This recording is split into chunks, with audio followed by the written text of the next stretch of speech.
I am Dave Smith. He is Robbie the Fire Bernstein. We are out on the road in Detroit, Michigan. How you doing today, brother? Doing good. We got a nice hotel here. It is a nice hotel. It's they made us share a bed, but we'll get past that. Just kidding.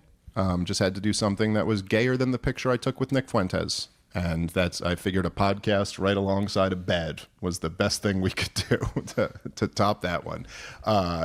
So, man, there's a lot. There's a lot to talk about on today's show. And so we wanted to make sure we got this episode done. And then tomorrow we're going to record like a members only double show because we missed. And we're in Detroit all weekend. So if you're out here, come on out. Next weekend in Tampa. This Sunday I'm doing Childerberg. Then I'm off to California. And I got a whole bunch of runs. Porchstore.com. Yours is comicdavesmith.com. Any other dates coming up?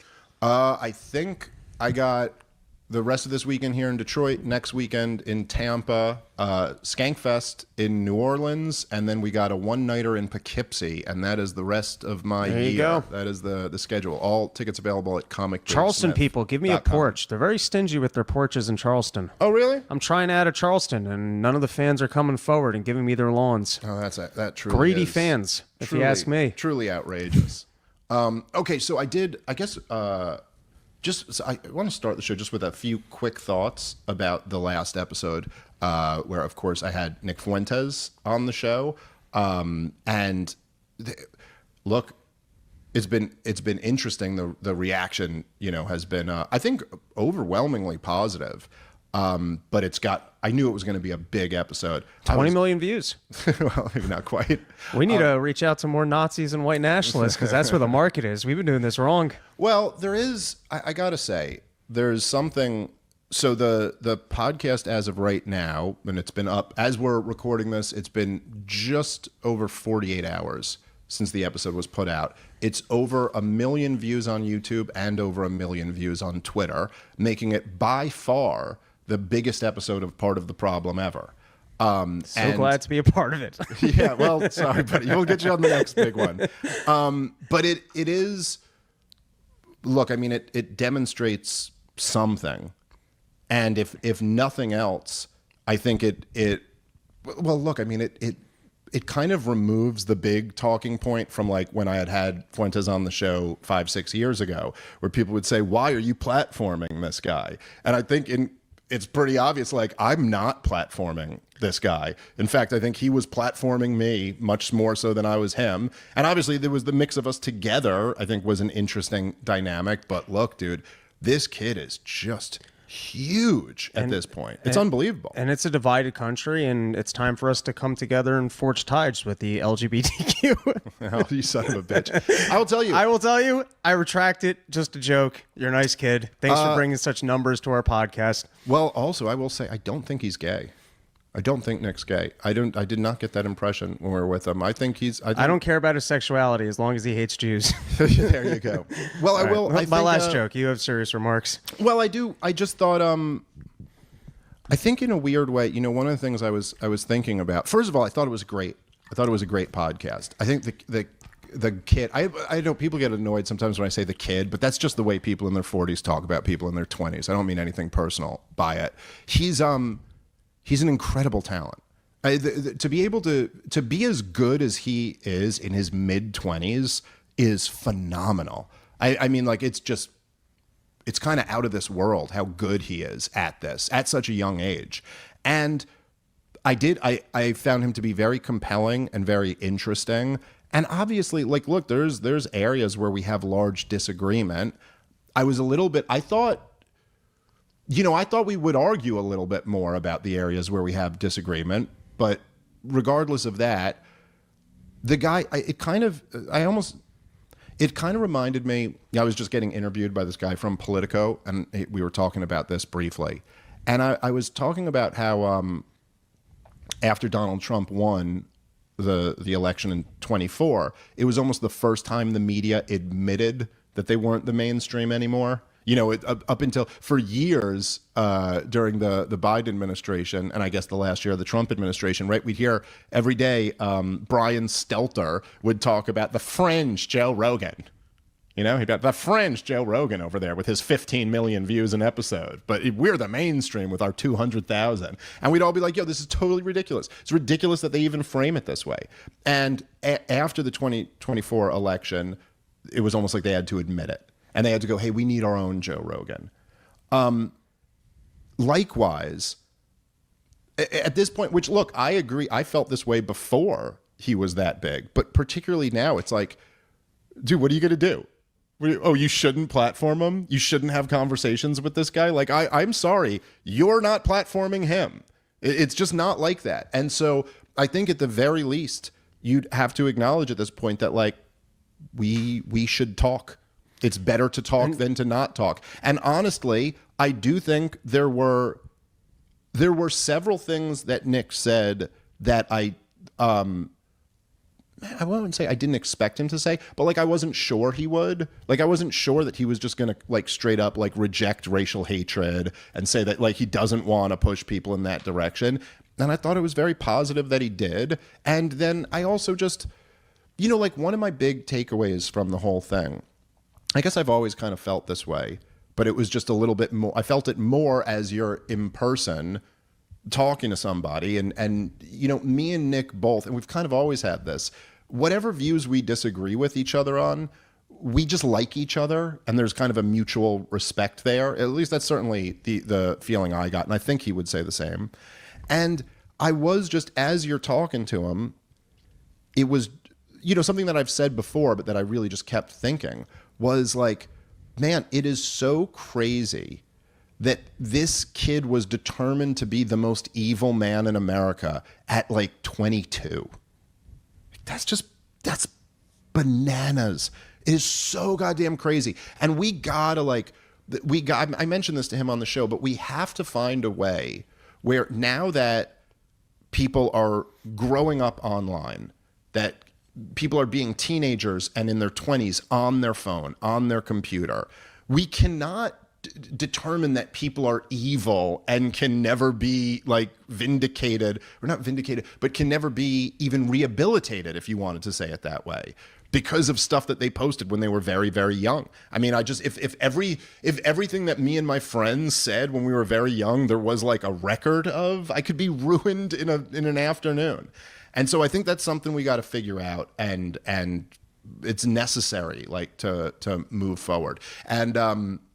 And yeah, I don't know what else to say. I thought it was a great conversation. I think the kid is a phenomenon. As I said before, as I said to him, I hope as he gets older, he pushes more of the Christian stuff and less of the Nazi stuff. That would, I think, be much better. But I also think that probably the spirit of these conversations shouldn't be that I'm here to take Nick down or I'm here to teach Nick something. It should be more like, let me see what I can learn from him, and let me also offer him some ideas that maybe he could learn from. So anyway, I thought it was great, and I hope we do it again, and I have a feeling we will. But anyway, it's going to be interesting. It's been very interesting to see the response, and I'm sure there will be more of that. And the haters should celebrate you as a national hero that you brought the biggest white nationalist in the country on your podcast and had him swear off violence towards minorities. What more can you ask for? You would think that would be a positive thing, right? Or somehow that's a negative thing. But in a way, it's kind of, anybody who does think that's a negative thing, it's kind of revealing of them. It's revealing of their motivations. It's like, I think you actually don't really think this kid is the devil. And I think that you're actually not scared of the movement that he's leading. Because if you were, you'd be thrilled that there's open communication and that he's disavowing violence. And not just violence, but hatred. And maybe you weren't worried about any of those things, and maybe he was just a convenient villain for you, and that you'd prefer to keep him as that villain. All right, guys, let's take a moment and thank our sponsor for today's show, which is The Wellness Company. I don't know if you guys have been, it'll be interesting to see where he goes and how he develops over the years. And yeah, we'll see. We'll see how this all goes. Anyway, I really did enjoy the conversation, and I really am appreciative to Nick for coming out and doing it in the what I took as a spirit of good faith, which is also what I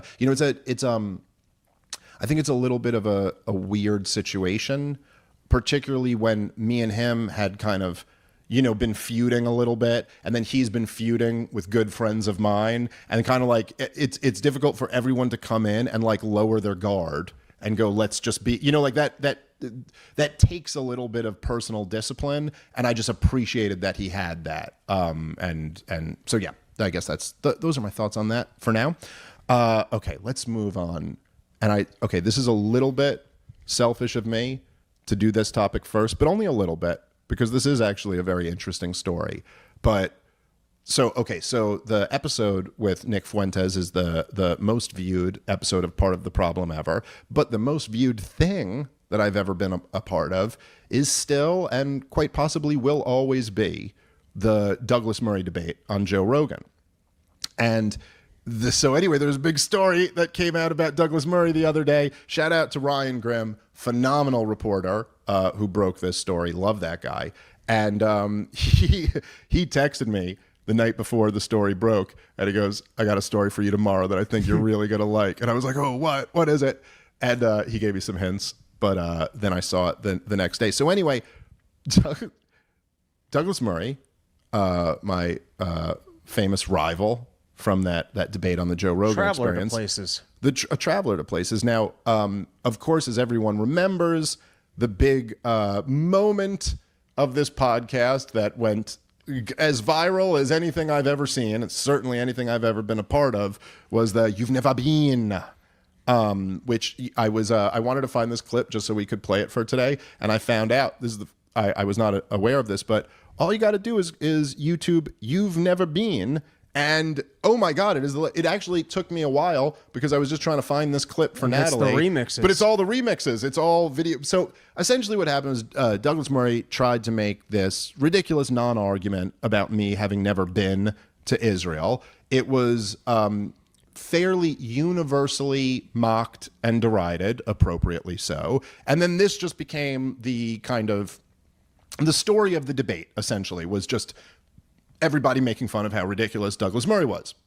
And it led to a lot of fun, a lot of auto-tune remixes and funny YouTube comments, and and that's just what it was. But so this story came out that Ryan Grimm just broke, that there were some leaked emails that came out, and it turns out that both Douglas Murray and a few other people, including David Frum, had been writing speeches for the Israeli ambassador to the United Nations. And Douglas Murray's case, it also came out that he was directly fundraising for the IDF. And I think Friends of the IDF. Well, an organization that gives money to the IDF. So fine, one step, in the same way that the National Institute for Health didn't actually fund the Wuhan lab, but it was a subsidiary that funded it. But really, one step, he's basically raising money for the IDF. It could be. I'm not sure. It sounds like it might be for like soldiers that served.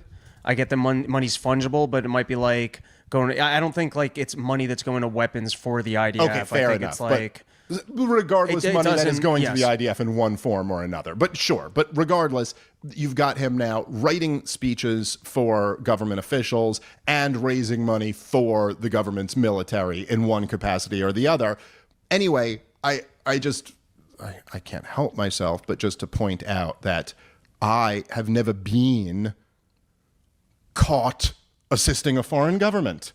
I have never been essentially a foreign agent but just part of the reason why this is such an interesting story, and so just incredibly vindicating, is that as everybody was mocking Douglas Murray's ridiculous non-argument, I think a lot of people have kind of forgotten what he was trying to say there.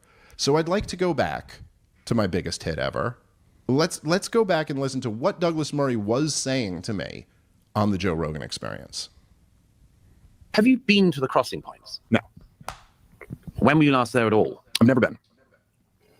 You've never been? Well, am I not allowed to talk about it now? I've never been to. Have you ever been to Nazi Germany? Are you allowed to have feelings about them? You can't time travel, but you can. But you can travel. Okay, but so what? So what's the point? Like, no, okay. I find that lots of people have been. Okay, sorry. Let's jump. We had to do this in two different clips here. Let's jump to the next one where he expands on what he means by pretending by acting and pretending to be outraged when he heard that I've never been there.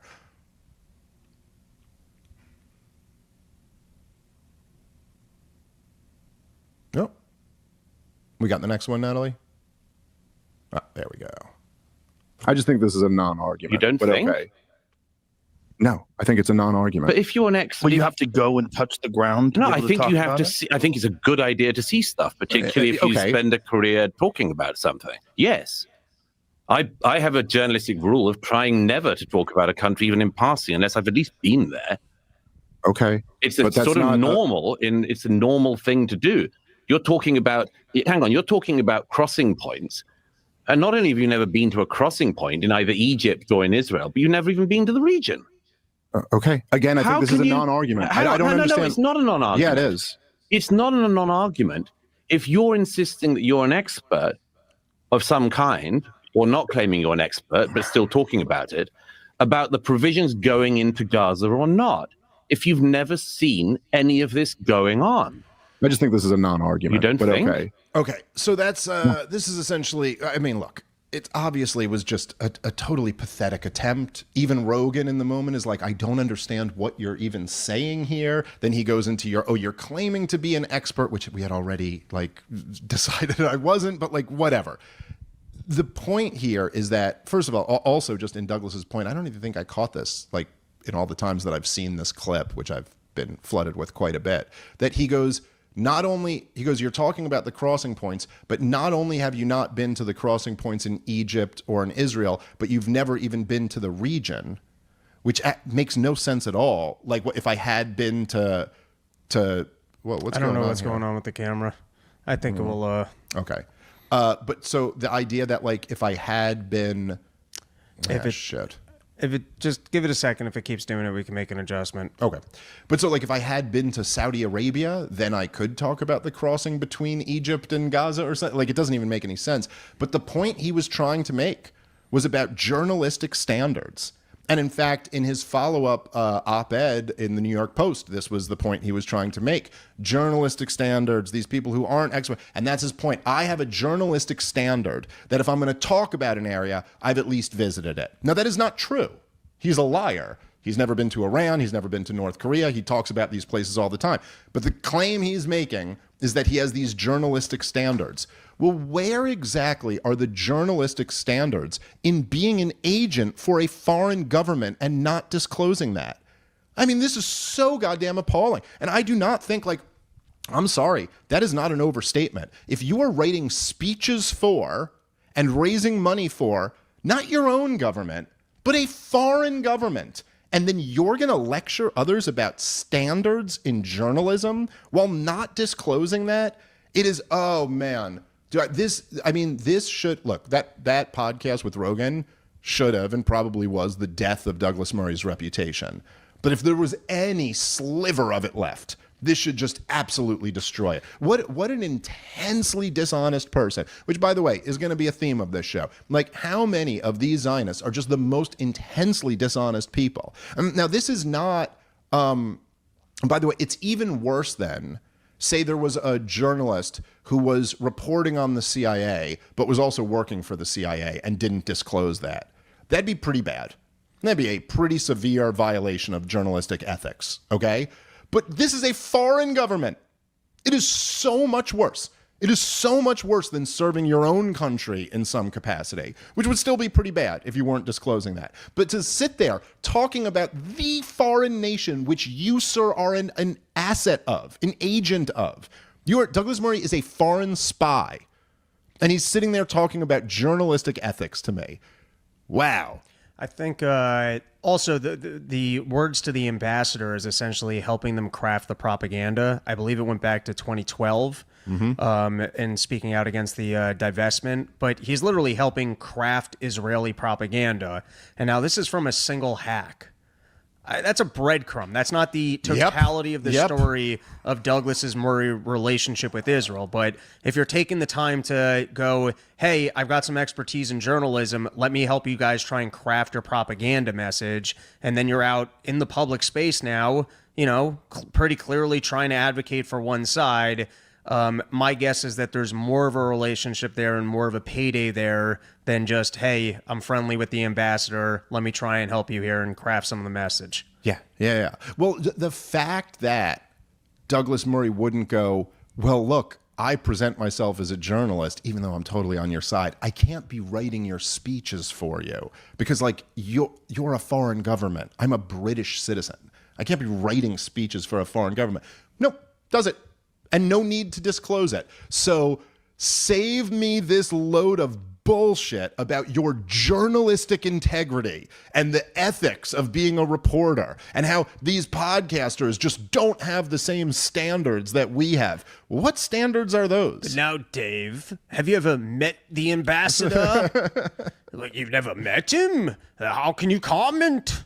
And look, like part of the reason why Douglas was so rightfully universally mocked and ridiculed for taking this line or taking this approach with me was, well, number one, it's a ridiculous non-argument, right? Like, you could have never been to a place and still be correct about it. You can learn a lot from books, as it turns out. Turns out there's like all of these really brilliant people, and they've collected their thoughts in written word and then bound them together on pieces of paper, and they sell them. You can purchase them and read them and learn lots of things. And just because someone's been there, you could be wrong about that. Like, a Chinese citizen could tell me that 75 volcanoes are erupting in China right now, and I could be like, no, that's not true. And even though I've never been there, I could be right and he could be wrong. So the argument itself was stupid. But part of the reason why people mocked him so much for it was that he was clearly acting. Like, this wasn't, he wasn't really shocked that I said that. And then he goes, you've never been, like, he did this dramatic performance. So people were responding to the dishonesty, in a sense, is what I mean. But think about the level of dishonesty that has now been revealed. That not only, yeah, you've been because you work for them. You go, I've been there. Yeah, you're a foreign spy. I'm sorry, you're a foreign spy, in effect. You are working for a foreign government as you publicly advocate for them and don't disclose that you're working for them. So, whew, just again, like one of my big takeaways with whether it's Chris Cuomo or Douglas Murray, it's like one of my big takeaways, Josh Hammer, who we're going to talk about in a second, the level of dishonesty, how comfortable these people are just telling a bold-faced lie is truly remarkable. And man, I am thrilled that they're all getting exposed. Man, do they deserve this. Okay, so the other one here, which isn't, as personal to me, but is probably, even more relevant, is David Frum. David Frum getting busted here, okay? Now, David Frum also essentially was doing the same thing, given the Israeli ambassador draft speeches. Then David Frum is also, who's working at The Atlantic right now, also in a separate email, they had him asking for an interview with the same ambassador who he's writing speeches for. I'll give you a nice interview. I'll make sure you look good. Well, I'll re-edit your responses if I didn't think you were slick enough. I mean, I don't think it needs to be said, I'll make you look good, when you're literally writing speeches for the man. How about we'll do a written interview? I'll write your part, and then you can just sign off on it. Yeah, right. Yeah, exactly.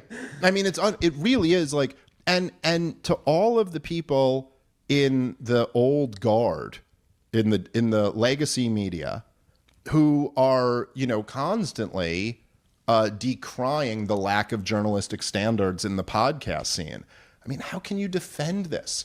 The Atlantic should be forced to issue an apology like the New York Times was after they sold the war in Iraq based off lies. They should apologize like they had to for all those Judith Miller pieces that she ran with her source. Her source was Chalabi. It's just so funny. Her source was an Iranian spy who convinced all of the Israeli spies to go overthrow Saddam Hussein. But it is just, man, it's really something. And so if people who don't know, David Frum is not some peripheral character. David Frum was the head speechwriter for George W. Bush, an arch neocon. Okay, he is the one. Now, I don't double check me on this. I'm 90% sure I'm right about this. But he is the one who came up with Axis of Evil. after 9/11. He was the one writing all those George W. Bush WMD speeches. So if you're the ambassador and you're looking for good propaganda, he's the guy to talk to. Yeah, exactly. He can craft the good stuff. But think about all of this, where in the context of the argument about like the Israeli role in U.S. foreign policy or is Israeli influence over the United States of America, when you think about how close the connection there is. The guy who sold the war in Iraq, the guy who coined Axis of Evil, the guy who wrote the weapons of mass destruction speech, also happens to be an Israeli spy, also happens to be working for Israel. It's like, it's sit here like I was just doing this interview for Politico. And by the way, it was Tucker told me he actually trusts this guy. And so we'll see how he seemed like a real nice guy on the phone. So we'll see how Dave Smith loves racists. Yeah, we'll see how much they butcher it. But the piece, at least as it was presented to me, that he wanted my comment on. We talked on the phone for over an hour, so I probably gave him plenty of stuff to butcher and make me look real bad in it. But we'll see how it comes out. But the premise for the piece was the growing criticism of Israel on the right, and then questions of anti-Semitism, questions about Jeffrey Epstein, questions about the war in Gaza, the 12-day war in Iran, all this stuff. And it's like the question that everybody's asking is well, why is this growing criticism of Israel? And it's like, look at that. I mean, how can you even argue with this? You got people, it's not that it's even worse than the guy who's selling a U.S. policy is an Israeli spy. It's the guy who's selling a lie is an Israeli spy. The guy who's lying America into war is also working for the government of Israel. Well, how the hell can you not object to that? Who could possibly not have an issue with that? And then people will turn around and go well, why is this Nick Fuentes kid getting so popular? Why is Dave Smith growing so much? And why would we not? How would we not?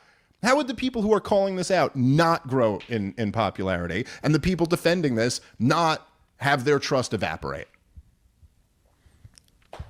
Seems impossible. So, fair points. Yeah. Looking forward to the Politico piece and what they actually took from you. Yeah, me too. I'll be interested to see that. But, it's a weird thing because the dynamics are changing so much that it was who cares? Take that, run a hit piece. Even if you're going to, okay, then I'll just correct the record to a much larger audience. Far-right nationalism grows so far, even Jews are now anti-Semitic. And we spoke to podcaster Dave Smith, who is leading the cause online. Well, it was, I'll be interested. I have a feeling, maybe I'm just being naive about this. I don't think it's going to be a hit piece like that, though. But we'll see. We'll see. I could be wrong. All right, let's talk a bit about the other... okay, there's two other stories that we gotta at least spend some time on here. And so let's first talk about the ceasefire. Not Josh Hammer first? Let's do the ceasefire and then we'll do the Charlie Kirk, Josh Hammer stuff. Okay. Let's go. So essentially there is a ceasefire that has been agreed to by both sides. This was kind of, picking up off what we had been talking about a couple episodes ago, where, and I will be the first to admit, as I did a couple episodes ago, that I was surprised by the way this went down. I thought, and I still think, that this was the plan from Netanyahu's perspective, was to put poison pills in the agreement, have Hamas not accept it, and then go, see, look, we offered peace, and go right back to the war. It does seem like the variable that changed in there was Trump. Trump did not. Trump had said Hamas has to accept this deal as is, or we will unleash hell. Hamas did not accept the deal as is. They countered with what was a pretty reasonable counter proposal. And Donald Trump jumped on it and said, okay, they're ready for peace, and seems to have pressured Netanyahu into accepting this. Now, who knows? Who knows what's going to happen here? It's quite likely that this ceasefire will be violated and by either Israel or Hamas, and we'll be right back to square one. But for the moment, there is a ceasefire in place.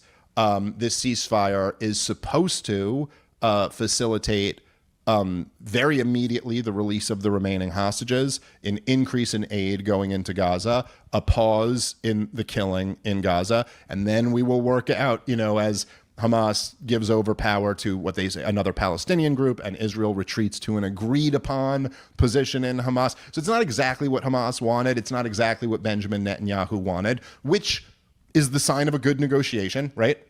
A good deal usually means neither side is getting exactly what they want, but they're getting something they can live with.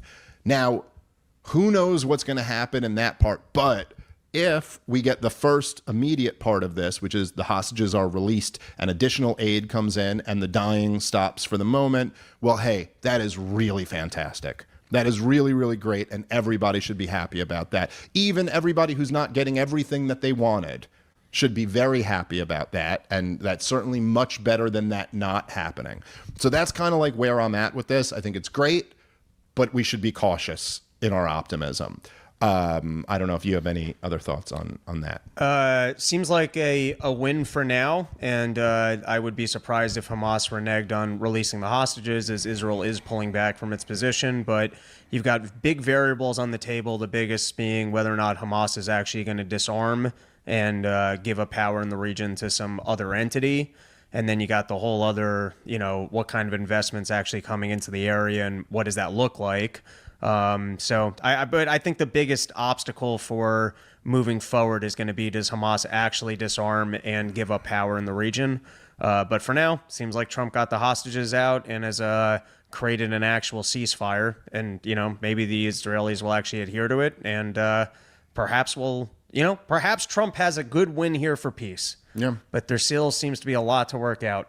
Yeah, no, I think that's right. I think it's wait and see is kind of the only reasonable thing here, and the devil will be in the details, and we'll see how this works. But at least there's some reason to be optimistic that things could get a little bit better in the short run, and that's really fantastic. And Trump apparently, what pushed the ball forward was him guaranteeing that Israel wasn't going to be the ones to break the ceasefire. Which, if that's true, and that's very on the record, it will be interesting if Trump is actually more aggressive towards Netanyahu of we can't have this there anymore. Yeah. Well, that will... And there was definitely the moment where he told Netanyahu to quit being so fucking negative.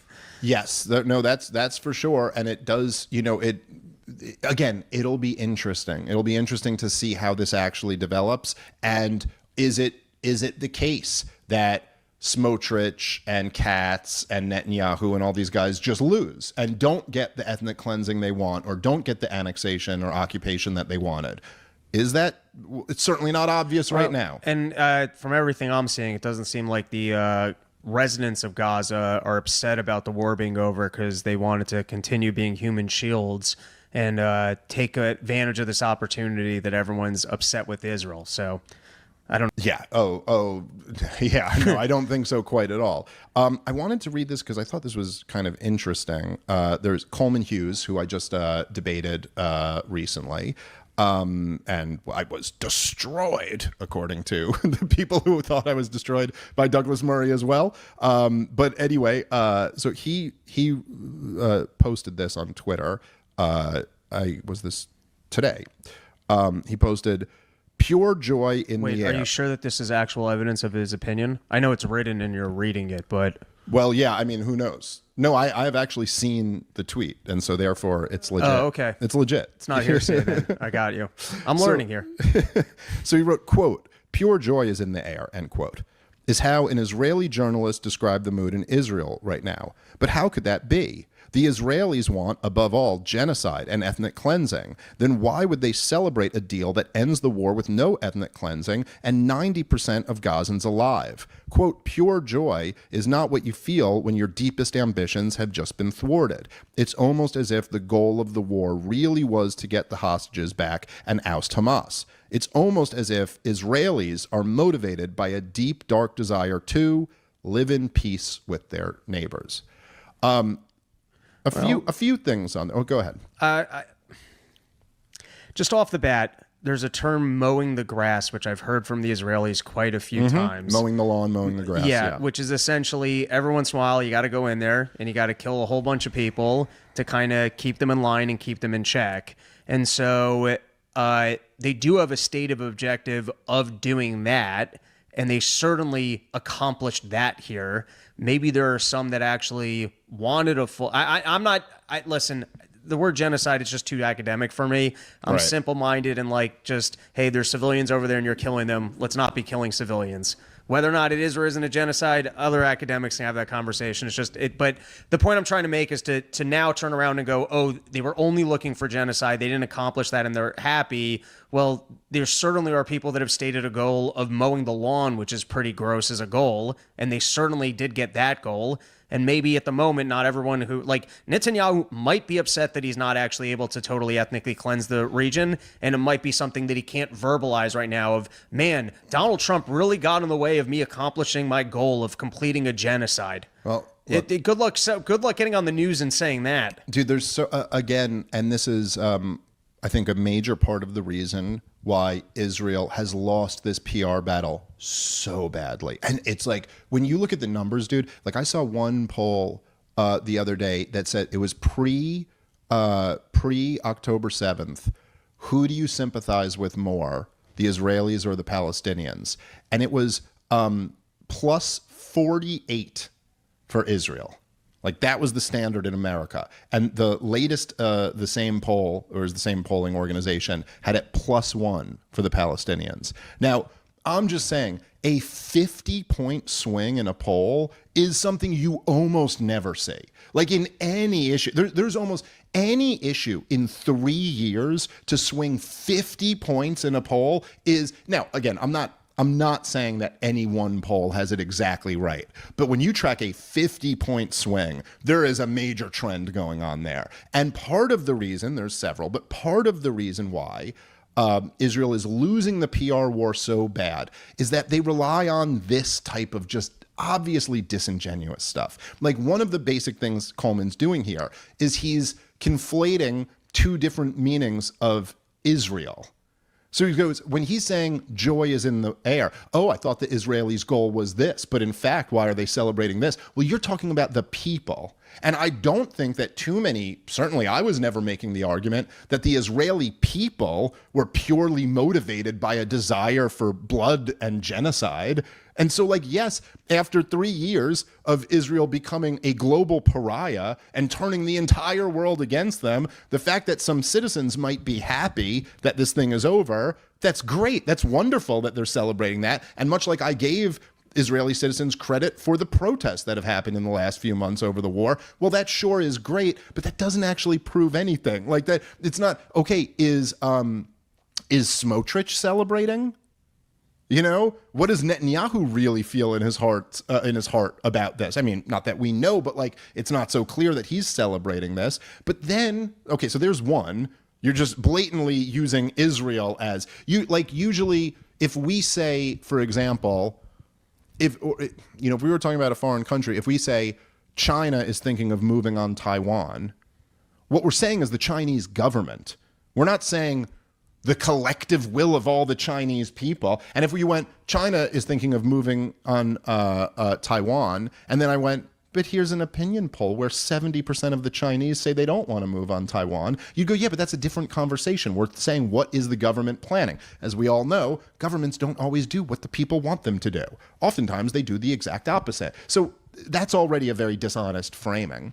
But on top of that, it's like, if somebody, look, Israel is a dependent state. They are dependent on the US and other Western governments. And so if pressure was put on them to stop doing what they're doing, that doesn't prove that that's not what they wanted to do.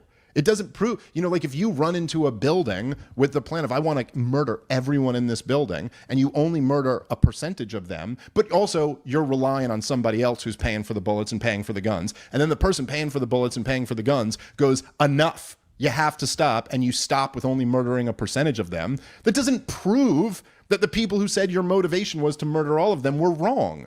And also, by the way, the claim wasn't really ever made that Israel wanted to murder all of them. I think Israel wanted their land. They wanted them gone, right? And so murdering a bunch and then ethnically cleansing the rest. Again, this isn't something we're guessing. We're saying people at the highest level of the Israeli government have said that this is their goal. Okay. So then there's that. But I got to say, there's something particularly, at least to me, about the framing of, he goes, if the Israelis wanted, above all, genocide and ethnic cleansing, then why would they celebrate a deal that ends the war with no ethnic cleansing and 97% of Gazans alive? Like, that is a very convenient way to describe murdering 3% of a population. 97% alive. Like, I mean, think about the dishonest framing. How many of them still have homes? Well, yeah, well, that's a good, right. That's another point. Right. To. We've only made 100% of the population homeless and destitute, but we only murdered 3%. It is literally on the level of talking about saying O.J. Simpson only killed 3% of the people that he met that day. Like, wait, what? What a nice guy. Yeah, we tend to focus on the people you did kill, not the people you didn't kill. By the way, we don't know that it was 3%, and we will probably get a lot more information about this in the coming months and the coming years. But we have no idea exactly what percentage of that. You know, like, it's so funny that for a while, the Israeli argument, the pro-Israeli argument, relied on saying, you can't trust the numbers. You know, this is Hamas's numbers. And then it's almost now their argument hinges on trusting these numbers in some sense. Now, for those 3%, by the way, the overwhelming majority of whom were women and children, you're bragging they only killed those 3% and completely leveled the place and destroyed the lives of 100% of the people living there. Just what an intensely dishonest way to frame what just happened. Look, they're also, for whatever reason, because they're so desperate to try to get a win, to try to get something that makes the other side look bad so they can save face a little bit, which they are not going to do. They are going to be remembered in history as the people who defended this goddamn destruction of a captive people.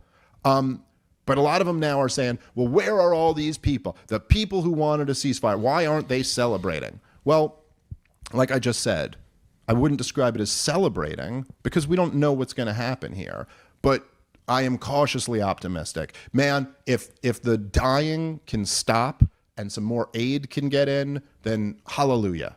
That is just an objectively wonderful thing. But I'm sorry, no. Even if it stops now and that wonderful thing does happen, and I am saying hallelujah, my tone is not celebration. I don't think there's anything here that should be celebrated. The U.S. government, through its tax base, which includes me and you, have facilitated the destruction of a helpless captive people. It is a goddamn disgrace. A disgrace to all of us, a disgrace to our country, a disgrace to the world, a disgrace to humanity, a disgrace to every goddamn global institution that this was allowed to happen for the last 3 years. It should be a time for reflection and disgust, and just pure disgust at all of our leaders all around the world. That this type of thing, I mean, what the fuck is the point of having international law and having global governance bodies at all if this type of thing can't be stopped? It should be a dark, dark lesson for humanity. And hopefully that's it. Hopefully this is like, there is some type of peaceful resolution here. Being like in the bigger picture, a peaceful resolution, I'm not that optimistic that we actually have one. But even if we did, this should be a time for reflection. And I'm sorry, just the idea of seeing, like, let's just say the number is 3%. Objectively, majority women and children. That 3% of a population can be exterminated, and our response to that should be, you guys made a big thing out of that. 97% of them are just displaced. The Coleman Hughes thing is also wild because I don't think anyone in this country who ever commented on the war would have thought that if a deal was worked out where the hostages were released and Israel hadn't fully killed off every person in Gaza, that our perception of Israelis were that they were going to be upset about that. You're framing something that nobody ever thought or would have thought. Yeah. No, I mean, your framing is that literally we're shocked that Israel's happy that they're getting their hostages back and that they didn't have the opportunity to genocide the entire region. I don't think anyone's perception of general Israelis was that. That's crazy. Well, I remember at one point when I was debating Coleman Hughes, he said, so we did the whole thing. I was arguing about how the neoconservatives were part of the Israel lobby and arguing about like the clean break strategy and all this stuff. And then at one point he goes, well, what about Tony Blair? Like, why did Tony Blair get so on board and send troops and back George W. Bush?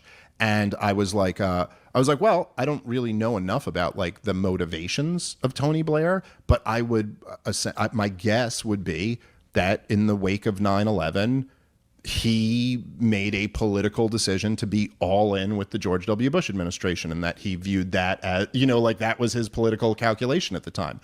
And then Coleman goes, but how does that fit in with your narrative of Israel?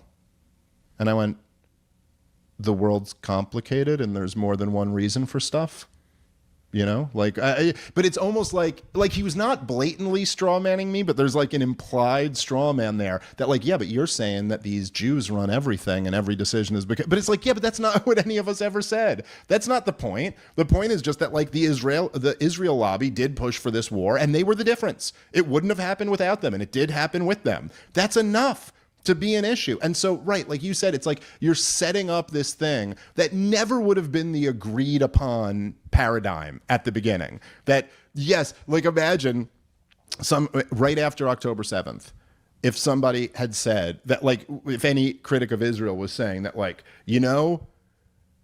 destroying all of the Gaza Strip and murdering 3% of the population will not be enough for them. And they'll still have bloodlust after that. Like, that was never the argument. This doesn't prove anything. I'm sorry. And I think it's just one more example. Like, the only thing it proves is that all of you guys are so dishonest about this shit. Like, that seems to be the thought here. Okay. I want to also hit, in the time that we have left here, the latest on the Charlie Kirk situation. And I wanted to give some thoughts. Me and Fuentes briefly touched on this, but I've actually learned a bit more since that podcast. Like, I think, I might be misremembering this, but I think if I'm right, when I was talking to Fuentes, the latest I had seen was that Candace had released this group chat where Charlie straight up says, I'm going to have to abandon my support for Israel. And I believe, I could be wrong about this, there's just been a lot going on the last few days, but I believe I had not yet seen that Turning Point had confirmed that those messages were real.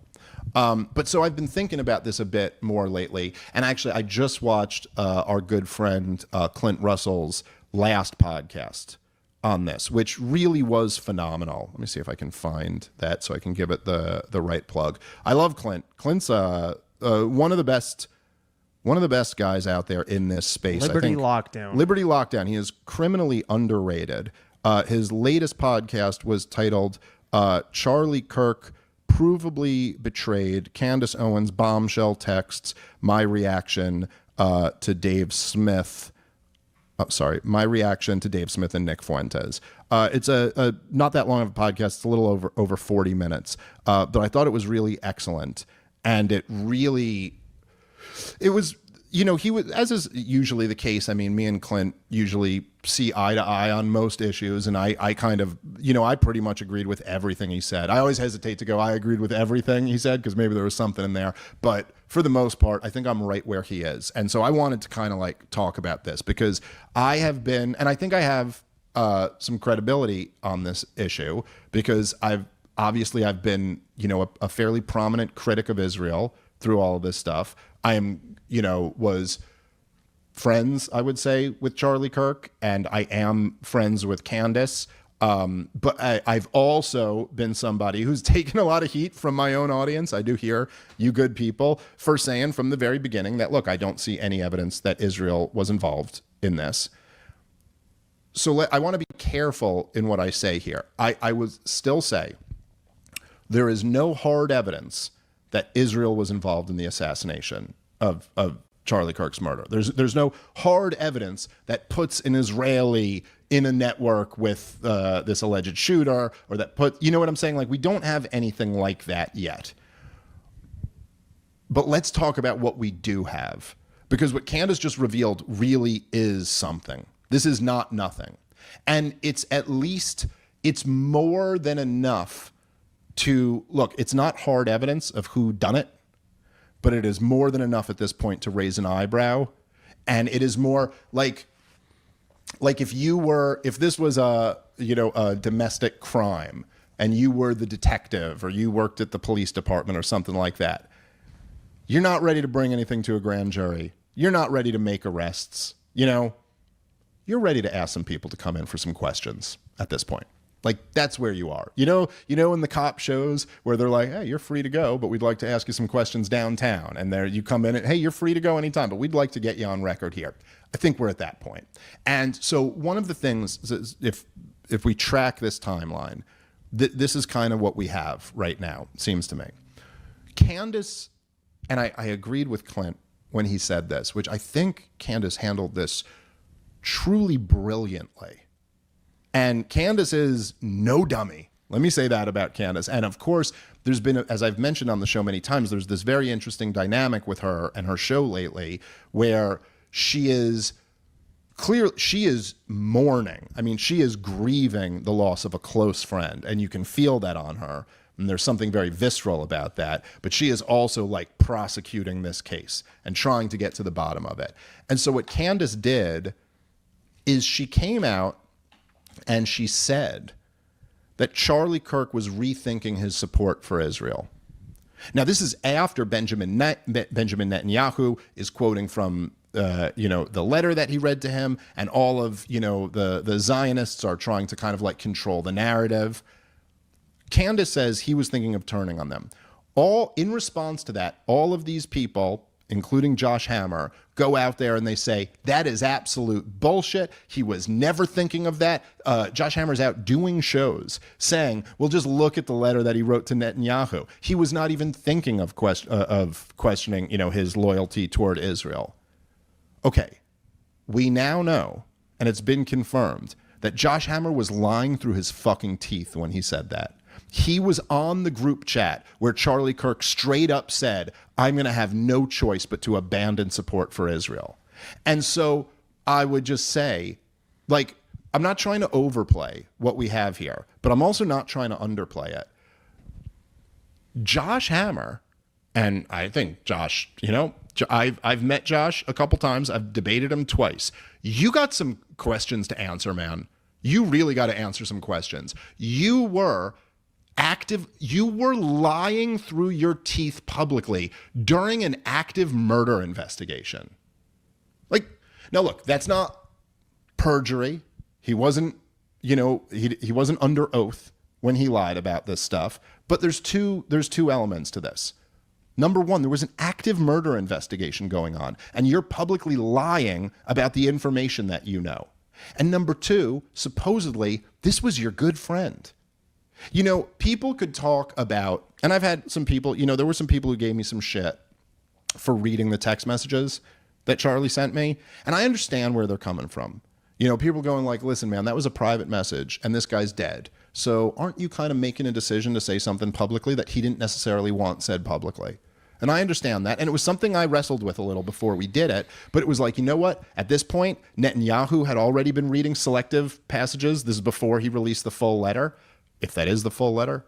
So Netanyahu was doing it. Bill Ackman was doing it. Josh Hammer was doing it. They were all releasing private text messages. Candace Owens was talking about them. And she specifically called on me to do it. So I was like, you know what? I'm going to do this while everyone's else. But, however you feel about reading private text messages of someone. Now, look, in any other situation, I probably wouldn't have done it. In any other situation, I at least would have waited a while to do it. But this was the highest profile political assassination of my life. And everybody else involved was doing that. And so I just felt like, you know what, guys, I do have a little bit of information here that's somewhat relevant. I was very clear to not overplay it or act like it was anything other than it was. But I was like, you know what, I'm going to give up everything I have. And that's that. So I have no other information that I haven't already told you guys. And that is like, part of that was out of a bond I feel to Candace, who's a friend who asked me to do this. And part of this was out of a bond I feel to the audience. I'm being like, hey, I got to be transparent with you guys.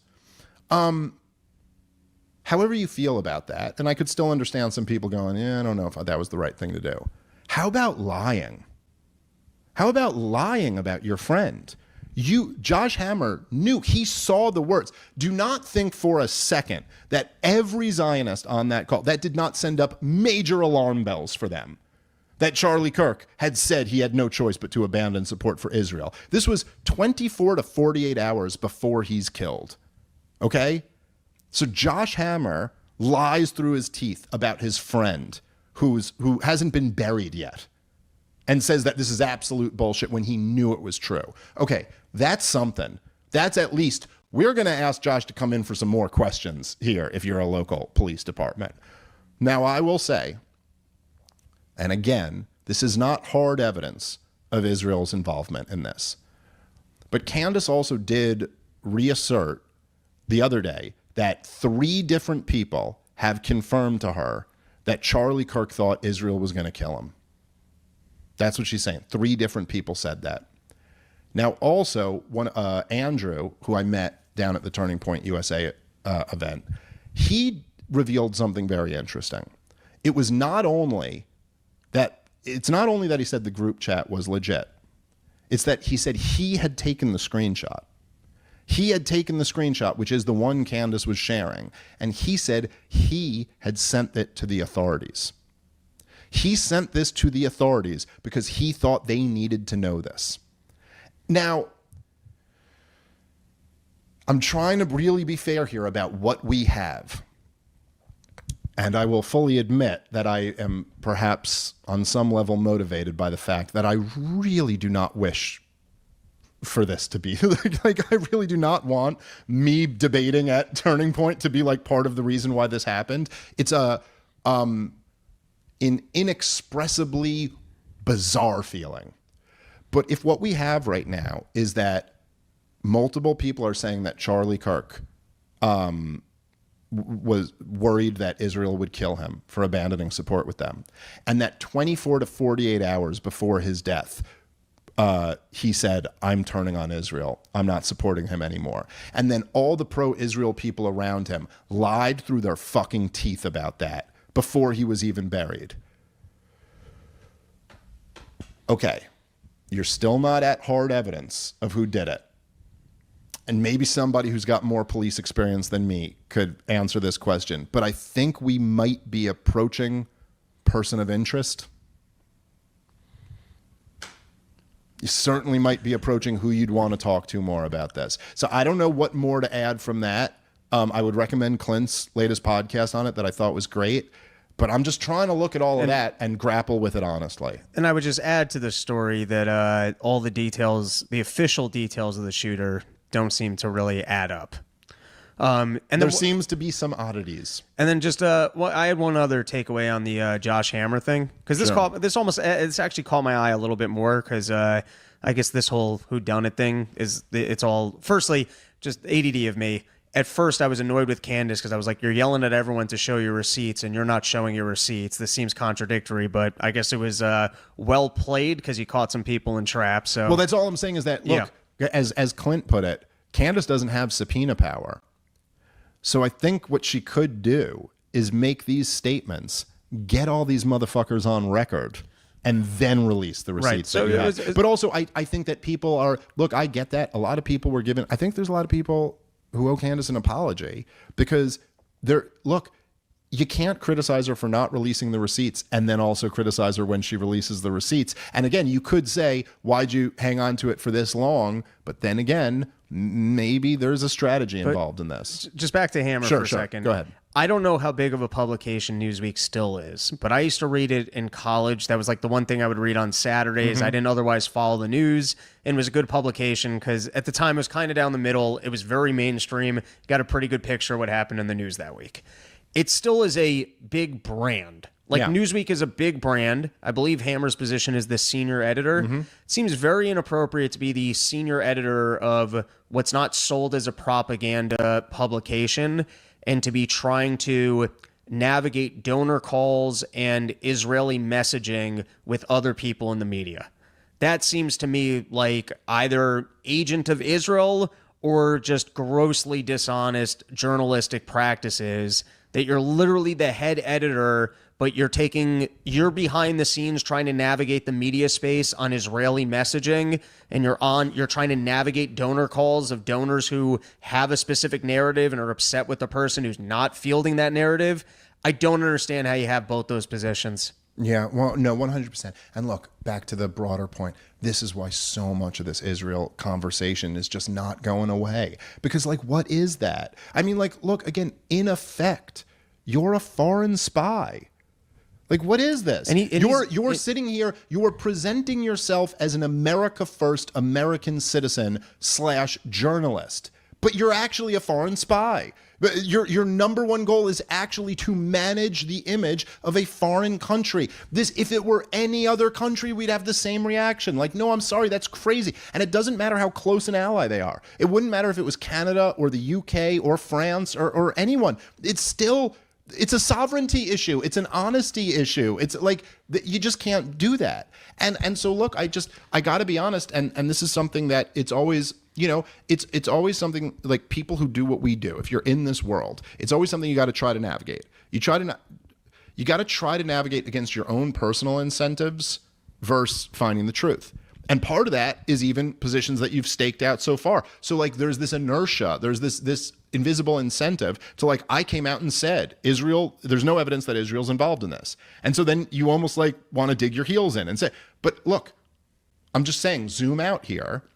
And this is where we're at with it. There were claims that were made at the very beginning, many by Candace Owens, some by Max Blumenthal and others, that were denied, ridiculed, and straight up just attacked in a vicious way.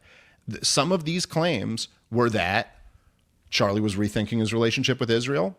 Charlie was actually on the precipice of turning on Israel, that big donors had pulled out of Turning Point because he platformed Tucker Carlson and Megyn Kelly and some other comedian. I'm trying to think what some of the other claims were. Well, look, they were all viciously attacked. They've all turned out to be true.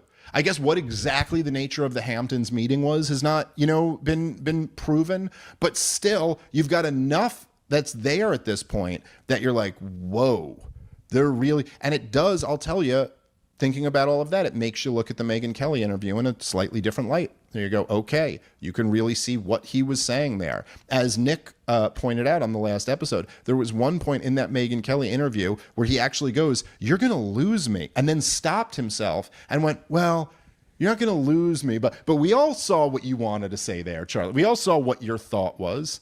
And I guess in addition to that, my one other and this is a pettier, not as relevant thing, but like, dude, I re-listened back to an interview that Josh Hammer had given right after Charlie's death, where he was talking about how Charlie would come to him to ask for help with messaging and talking points and stuff. And he's making this claim after our debate. And I mean, look, I'm just saying, it does seem a little bit strange to me that Charlie would be going to Josh Hammer after getting fucking spanked. Like, really? That's the guy you're looking back to how to win over this crowd? The guy who just got destroyed in front of this crowd? I guess Netanyahu's nephew. You got to check in with your handler. Right? I mean, I'm sorry, there's just something about that is a little bit too much. It's just like, and as I've told you before with my personal interactions with Josh Hammer, like, the dude's a liar. And he clearly is caught here lying, and he's trying to double down now and say that Candace is out of her mind. But, now look, I'm not going to try to make too much out of the fact that he retweeted a thing about public executions the day before Charlie Kirk got killed. I mean, yeah, that sure is weird, but again, it's not hard evidence of anything. It is an eyebrow raiser, for sure. It is something that makes you wonder. And so anyway, I just wanted to kind of give my thoughts on that and allow you to give yours too, because it is a development and we can't pretend that it's not. There you go. Porch Store, everybody. Got dates coming up. Quit being stingy with your Charleston porches. Out in California, going to be filming those shows. So coming out with Brian McWilliams, Hawthorne, Agawangas, I don't know, the Santa Barbara maybe. I don't fucking know where I'm going to be. Porchstore.com. And of course, this weekend, we still got shows out here in Detroit, shows tonight and tomorrow night. And Tampa's going to sell out, so you better grab them tickets. That's right. Side Splitters next week, Poughkeepsie, Bunch of stuff. ComicDaveSmith.com for all those ticket links. All right. Thank you guys very much. Catch you next time. Peace.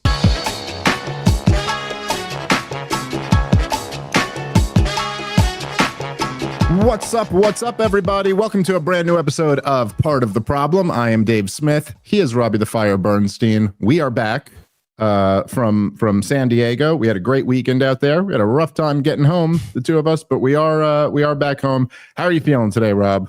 It was a fine weekend out in San Diego, and for all you good listeners, porch season is in session. Ooh. I've got St. Augustine, Florida, and West Palm Beach this weekend. And then I think the following weekend, I got Lorden, which is right outside of D.C. I got Virginia Beach.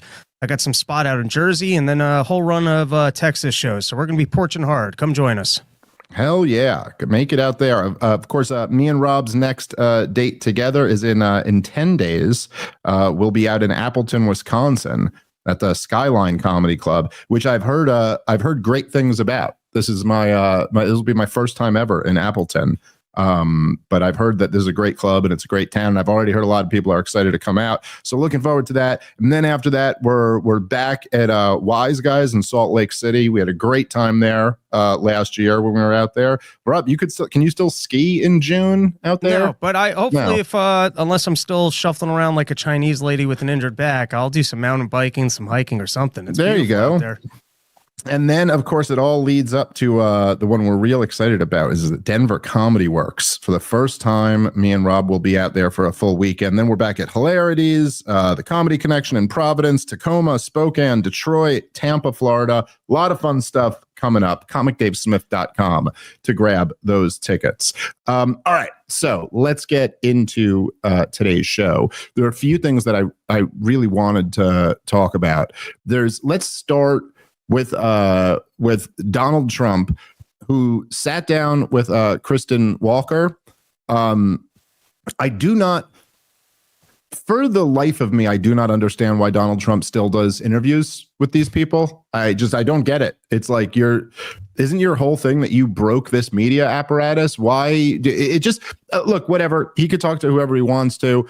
People sure do enjoy him owning the journalists and stuff like that. I just don't. When it seems like you're breathing life back into your enemy institution that you already crushed. Why go give them a thing that's going to be big ratings? That is beyond me. There was one moment in the conversation that's really been going viral. It is Donald Trump discussing the ramifications of his tariff policy. And so here, let's play it and then respond. I was personally myself a little bit surprised that he took this line, but let's watch. Said this week got a lot of attention. You were at your cabinet meeting. You said, quote, I'm going to quote what you said, maybe the children will have $2 instead of $30. Yeah. And maybe the $2 will cost a couple of bucks more than they would normally. Are you saying that your tariffs will cause some prices to go up? No, I think the tariffs are going to be great for us because it's going to make us rich. But you said some dolls are going to cost more. Isn't that an acknowledgement that some prices will go up? I don't think a beautiful baby girl that's 11 years old needs to have 30 dolls. I think they can have 3 dolls or 4 dolls because what we were doing with China was just unbelievable. We had a trade deficit of hundreds of billions of dollars with China. When you say they could have $3 instead of $30, are you saying Americans could see empty store shelves? No, I'm not saying that. I'm just saying they don't need to have $30. They can have 3. They don't need to have 250 pencils. They can have 5. You said this week got a lot of. All right. So this was the comment from Donald Trump that is drawing a lot of scrutiny.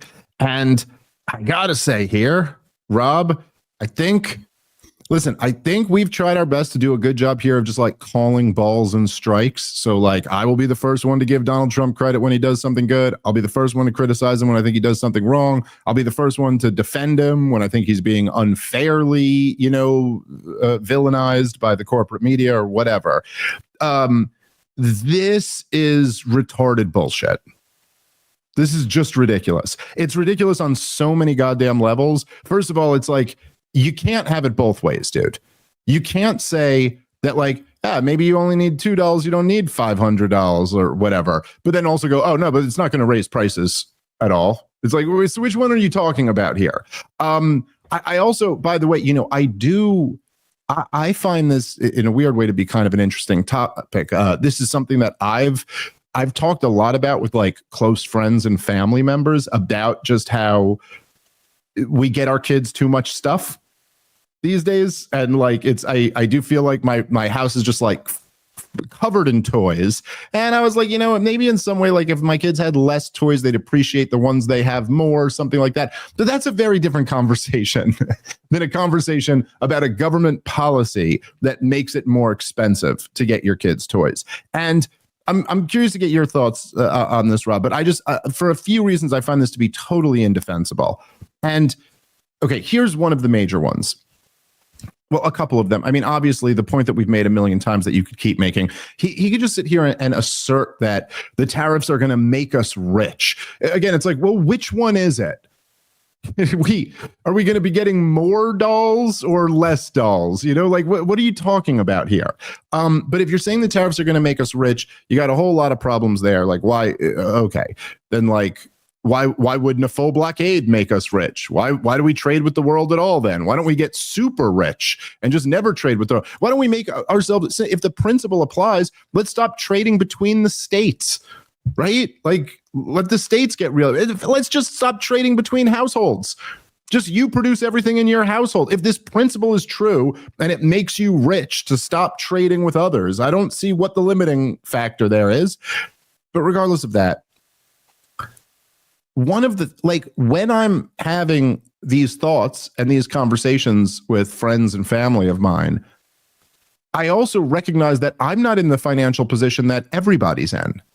Many people are not in the financial position I'm in. And there's lots of good data on this, but if you look at the amount, like since the lockdowns and the price inflation that followed the insane monetary policy of 2020, 2021, credit card debt skyrocketed.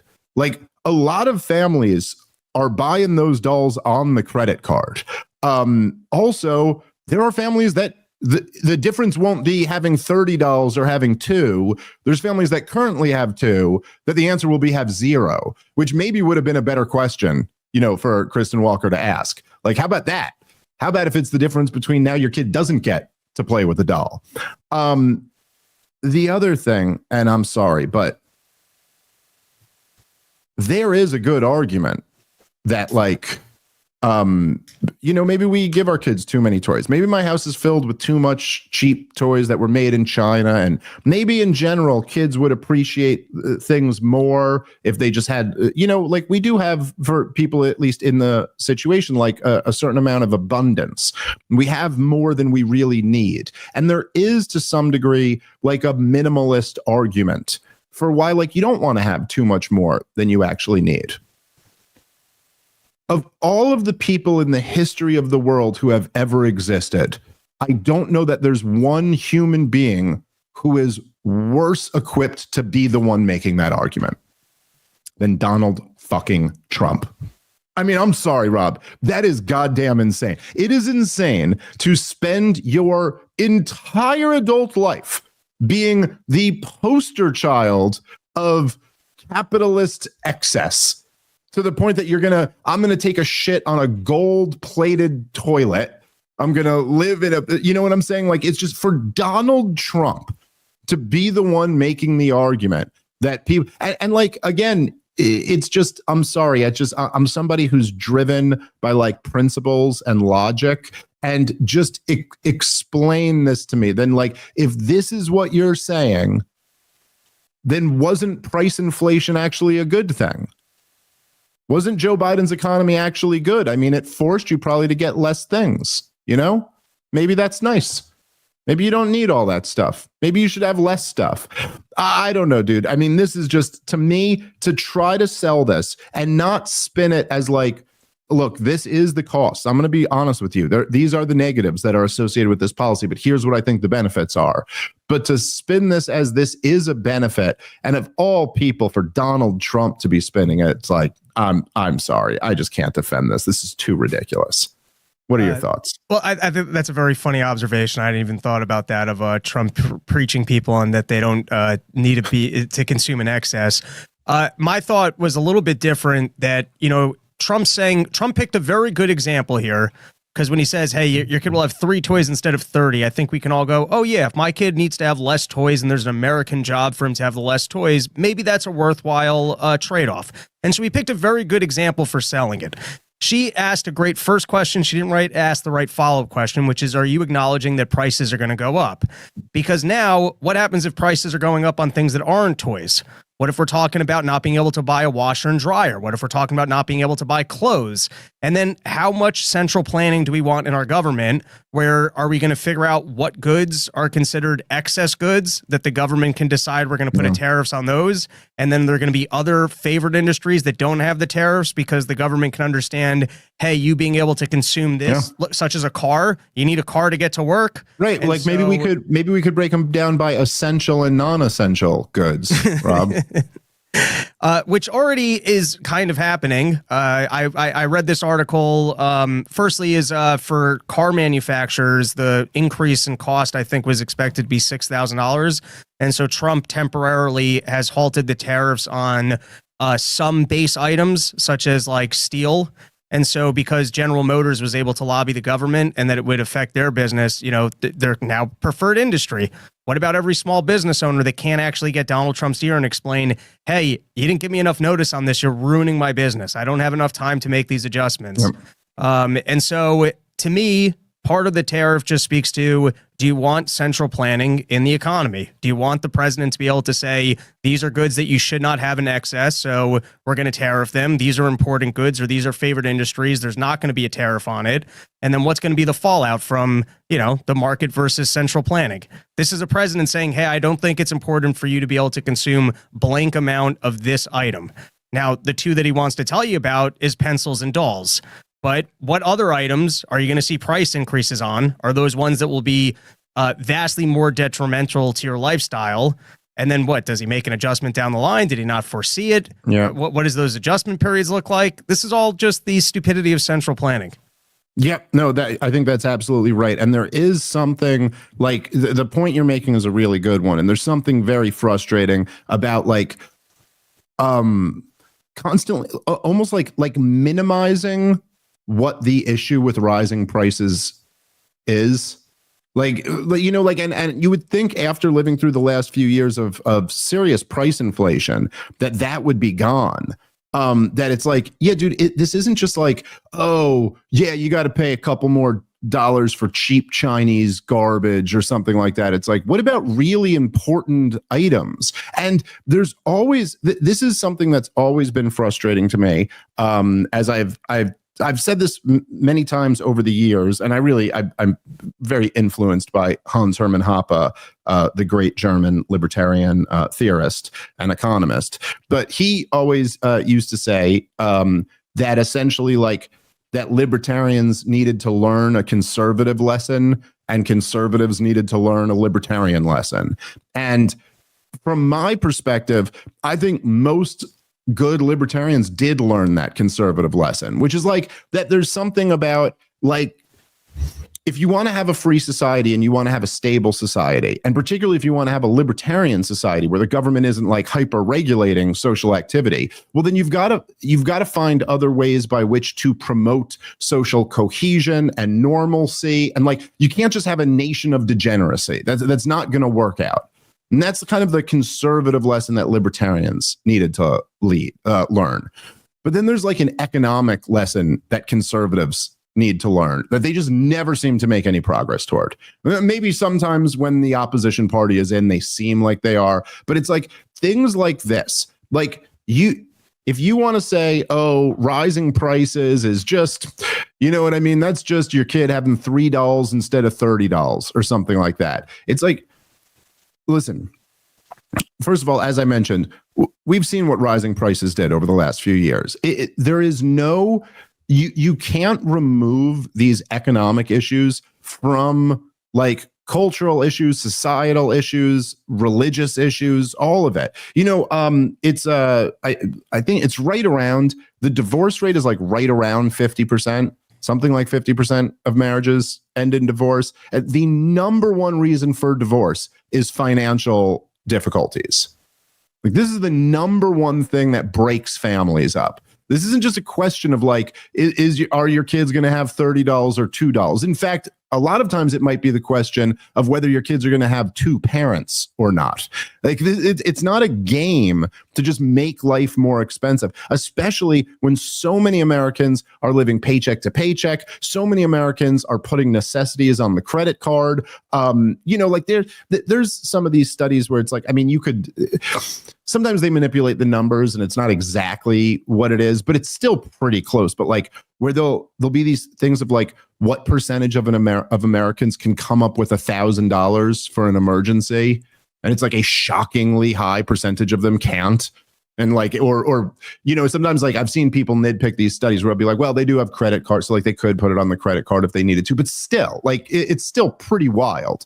And like the idea that we're going to embark on a policy that is going to make life harder for these people is not something. It's not something that should be shrugged off any more than during lockdowns when they'd shrug off the non-essential jobs. Who cares about that job? That's not essential. Go look at the mental health results of that policy. It was not good. Oh yeah, Natalie pulled up one of them here. It says most Americans can't afford $1,000 emergency expense. Report fines. Now I have seen. I think there was something where people said like this didn't account for credit cards or something like that. But regardless, even if most Americans can't just come up with $1,000 with that, that's a really that indicates something. There's a real problem there. And of course, there's a lot of government policies that have contributed to that. But I just like, I will never be on the side of anybody, particularly people, when it's a conversation between a billionaire and a multimillionaire, which is what you're watching here, this conversation between Donald Trump and Kristen Walker. And it's like, yeah, like you both, anytime, listen, I don't have money like either of them have money, but I'm doing well enough that if I were to ever talk about prices going up, I would always be like conscious of the fact that like, oh, there's a lot of people who that's a completely different situation for. And like, yeah, it is kind of true that like if my cup of coffee goes from like $4 to $6, it doesn't mean that much to me. But I also know that there's a whole lot of people out there who it's like, okay, well, I can't get coffee out now, if that's the case. Like there's, and it is, the what is it? The median salary, I think is under $60,000 a year. I think the median household income is under $80,000 a year. And if you're in a situation where you're making around the average or beneath the average salary, this prices going up is a huge deal to you. It's crushing. It changes your trajectory of where you were going in life. You're like, oh shit, thought I was going to be comfortable for a second here. Nope, I'm back to being totally screwed. And, I just think there's something really fucked up about rich people downplaying that. Like that's an acceptable, again, like I said, Donald Trump of all people being like, no, it's acceptable that you'll be able to have less stuff. What is it? The median salary in US 2025 is about $61,000. Okay. Did I say under 60? Okay. I was wrong. I guess it's a little over 60, but still I was pretty close. Yeah, I don't know. Tariffs are bad economics. If you want to make an argument that they can be used as a leveraging tool to get a better outcome, okay, fine. But then your whole argument hinges on the outcome. But the tariffs themselves are just a bad policy. And for this reason, that raises prices and that makes life harder for middle class and working class people, destroys poor people. And yeah, it doesn't matter that much to rich people. That's the truth.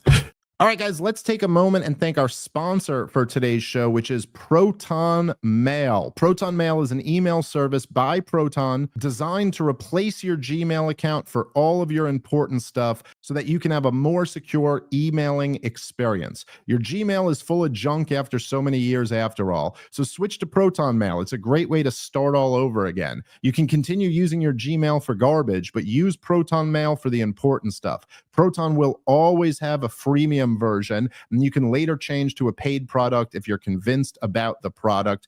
Go create an account for free today. Proton Mail, it's the more secure way to do it. Make that your default email. You're going to be happy when you're more secure. Check them out. You can click the link in the episode description to go create an account for free today. All right, let's get back into the show. That's really what it is. Okay, anything else on the tariff talk, or you want to switch gears here, Rob? Let's switch gears. Okay. So I didn't want to make this an entire episode, but I did feel, and for those of you who listen to the members only episode this week, by the way, we do record a fourth episode that is only for subscribing members, but you got to sign up at partoftheproblem.com in order to get that episode. But so sometimes it goes like this, where I'll figure something out on the members only episode, and I'll be like, you know what, I didn't even want to say this on the show for everybody, but I'll say it for you guys. And then as I'm saying it, I'm like, you know what, I think I'm going to have to bring this up on Monday. So you guys who watched that episode, you may have seen me develop this thought a little bit, but I do feel that I kind of have to respond to Matt Walsh, who was on Tucker Carlson's show, and I ended up coming up for quite a bit of the conversation. And what started it, of course, was they were talking about the debate with Douglas Murray. We don't really have to get back into that. This has kind of been litigated to death, but it was an interesting dynamic. So here you have Tucker Carlson, who has, let's say, him and Ben Shapiro have been not seeing eye to eye for the last year and a half or so. And now he's got Ben Shapiro's guy, his big number one guy over at Daily Wire, and the topic of Israel is coming up. And it did, much like I said with when Jordan Peterson went on Rogan, I did appreciate that. I thought I got it was like about as nice as I could expect somebody from the Daily Wire to speak about me. There was an interesting thing in this clip, and there's one part where, look, I don't even know how to say it. I can't like beat around the bush. There is this strain of kind of non-interventionist types who do not wish to criticize Israel. And I would say both Tim Pool and Matt Walsh fall into this category. Now, full disclosure, I like Tim Pool and I like Matt Walsh. I don't know Matt Walsh. I've never met him. I have met Tim Pool many times, and I liked him a lot.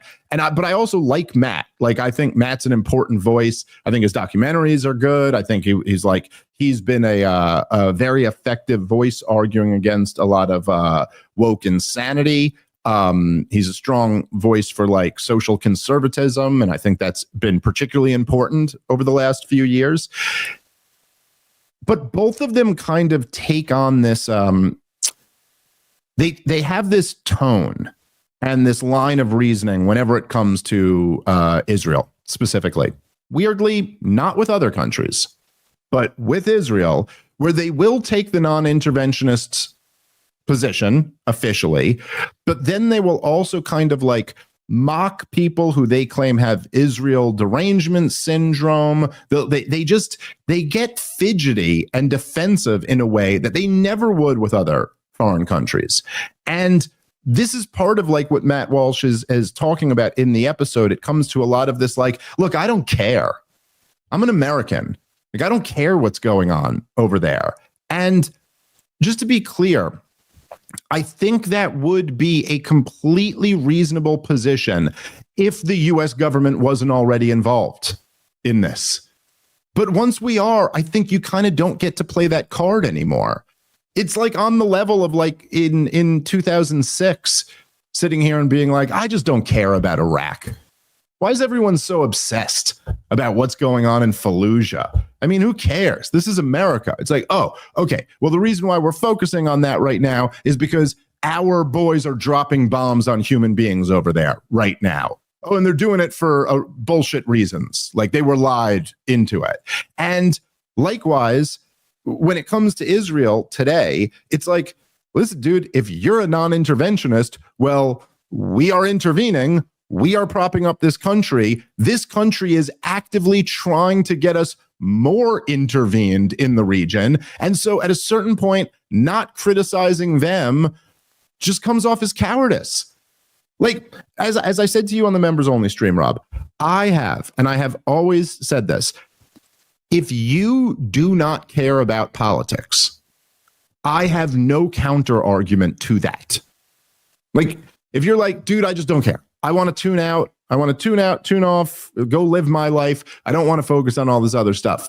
I have no argument to that. Fine, then go do that. I focus on this stuff because it fascinates me. If it doesn't fascinate you, then I completely understand it.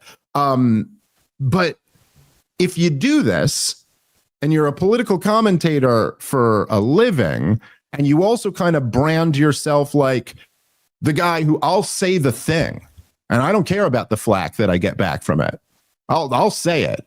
It's like, okay, but you won't say this one. There's this one line, and I understand you don't want to cross the line because there's a lot of flack that comes with it. Like, okay, but then like, I don't know. There's something I kind of can't respect you being this person then.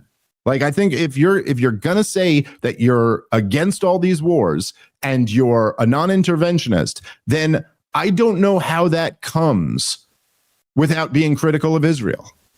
Now, you don't have to go down. You don't have to be like a Jew hater. You don't have to be deranged. You don't have to make it something you focus a ton on. But it is on the level of being like, look, it's like you're sitting in 2004 and you're like, I'm a non-interventionist. I don't believe America should fight wars that we don't have to be involved in. I don't think we should do nation building or democracy promotion or occupying foreign countries. I don't believe in any of that. And I'd be like, I know, right? That's why I can't stand Bush and Cheney. And they'd be like, what's with the obsession with Bush and Cheney, dude? Like, I don't even care about them. They're in Washington, D.C., and I live out here in Alabama. Like, I don't care. That's a whole, it's like, oh, no, come on. Like, let's just be real here. Take this to its logical conclusion. That I'm not even saying you don't have to obsessively hate Cheney and Bush, but if I ask you, you have to go like, yeah, I don't like, yeah, those guys are wrong. I don't know. And there was something about this which was so like, I don't know, dude. It's like Matt Walsh has all the balls in the world when it comes to calling out gender theory, you know? But then like, I'm just watching how uncomfortable he is in this Tucker interview when Tucker's asking him specific questions. And I just found it interesting. And then he did, at one point in the debate, he tried to insist that Douglas had made one really good point. That's the clip that we're about to play. And then we'll respond to that. But any thoughts on any of this stuff, Rob? Well, I think you said it during the Iraq war. You weren't criticizing what we're doing. Like, we spend way too much money over in Israel. Their lobby is a little bit too advanced and good at strong arming our government and making sure that they continue to have their support. And so if you're America first and you don't like foreign aid and you don't like other countries intervening in our government and managing to get a lot of aid, well, then Israel's probably on top of the list of people that you'd want to criticize. And so, I'm just saying, if you totally believe, hey, we don't need to be sending and propping up other countries and spending our money abroad or being involved in these messes. If you want to look at the current world environment and what the most egregious actors are of people who are getting our money, I guess you'd be opposing Ukraine right now and you'd be opposing Israel. And if you do a daily show or a pretty frequent show where you're commenting on things going on in the news and you don't like our money being spent in those places, why aren't you talking on the two biggest topics on the exact thing that's important to you?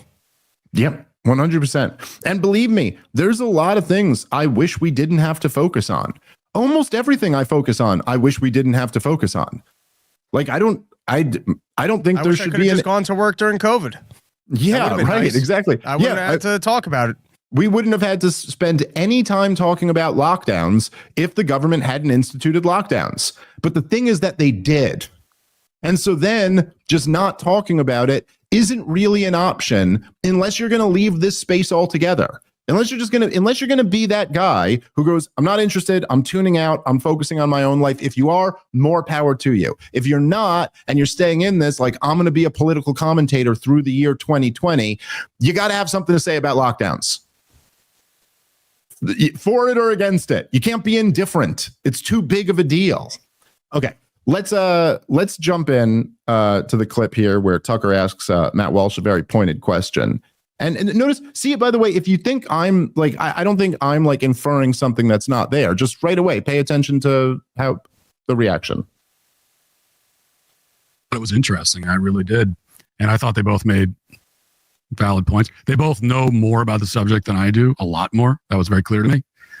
And I think if you could chop off the first hour of the debate, it was an interesting conversation. Who do you think made a more compelling case on the merit once they actually got down to the question at hand?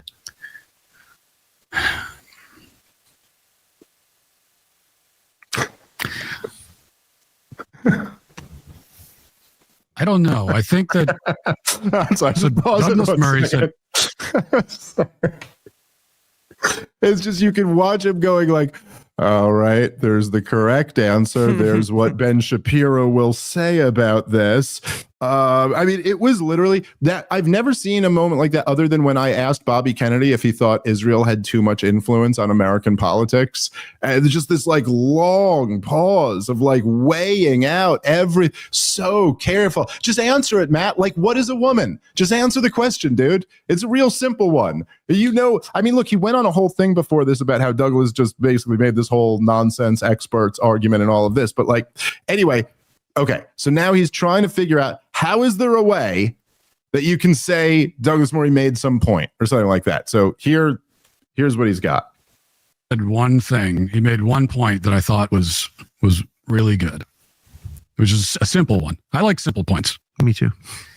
And at one point he asked Dave, because once they got into arguing about what happened after October 7th, how Israel responded, and Dave has all of his criticisms about what Israel has done. And then Douglas Murray said, well, what would you have them do? What would you prefer for them to have done? If they want to rescue the hostages and also destroy Hamas, what do you want them to do instead?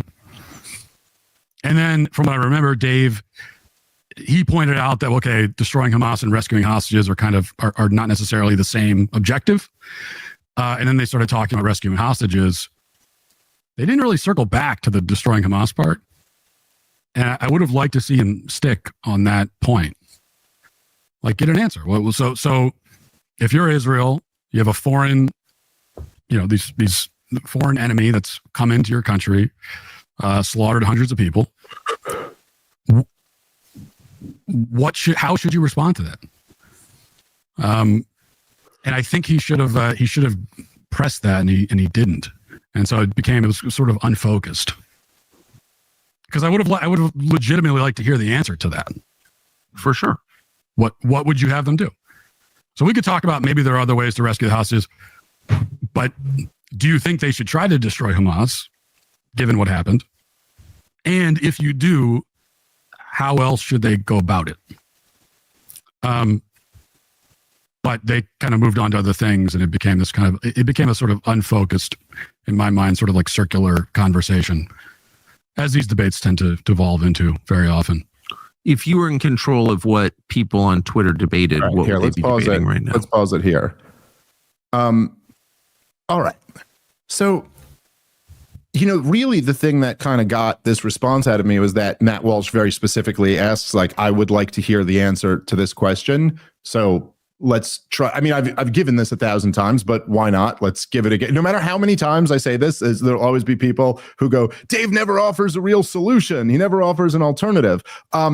If I'm being completely honest, I don't even remember being asked for this in the debate, but the debate went in so many different directions. I got to start, though, by saying I think it's kind of funny that after this most pregnant of pauses, Matt Walsh comes up with, Douglas Murray did make one really great point. It was a simple point, and I like a simple point. And then never gave a point. He claims that he asked a question. Like, a question isn't a point. Like, it's a question, and like, if he had pushed me on this question, I certainly would have been happy to give my answer. I don't remember, did I give this answer a little bit on the thing? But regardless, I mean, getting into it, it's like, okay, I don't know. He didn't give a point that Douglas Murray made. It was just a question.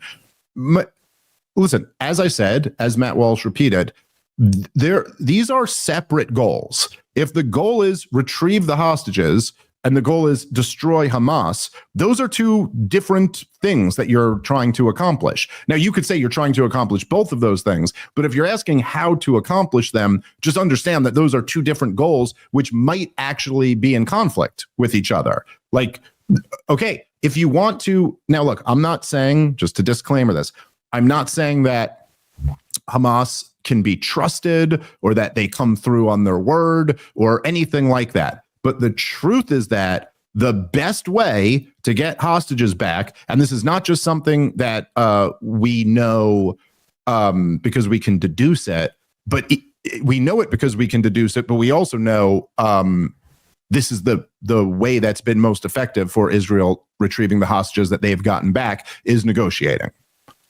That's how they got, just during the first phase of that ceasefire, which never even made it to phase 2, that Witkoff, Trump's envoy, negotiated shortly after Trump won the election.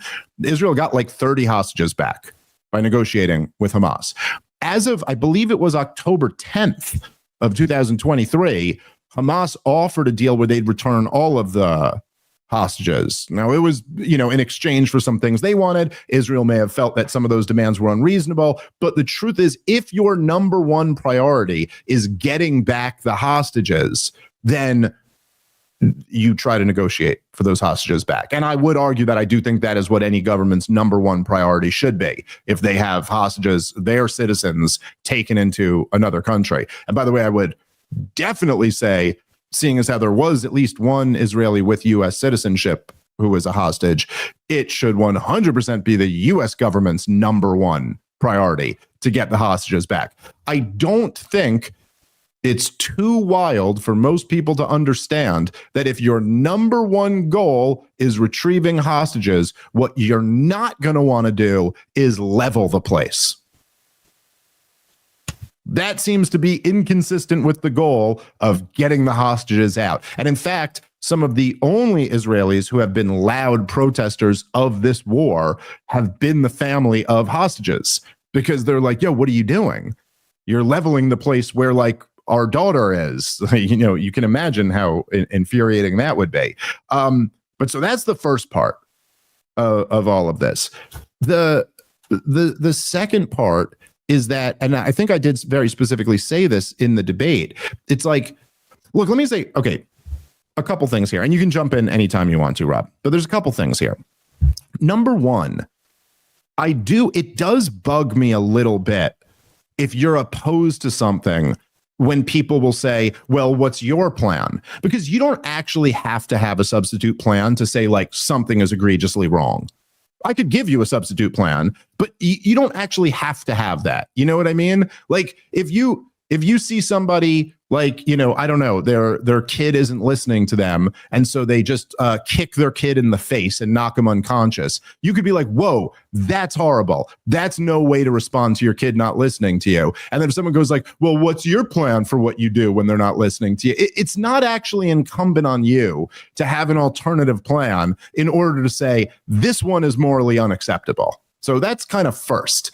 And if we're having a debate about Israel's response to this, and someone is taking the position that what they're doing is morally unacceptable, the onus is not on that person to have an alternative plan. So first off, that's like a bullshit cop-out response. However, the plan is fairly obvious what Israel should have done after October 7th, right? Which is that, number one, there should have been a real, like, immediately what they should have done is ramped up border security and started negotiating to get the hostages back. Take whatever deal you can to get these people back. Nothing's more important than precious innocent life being held in captivity.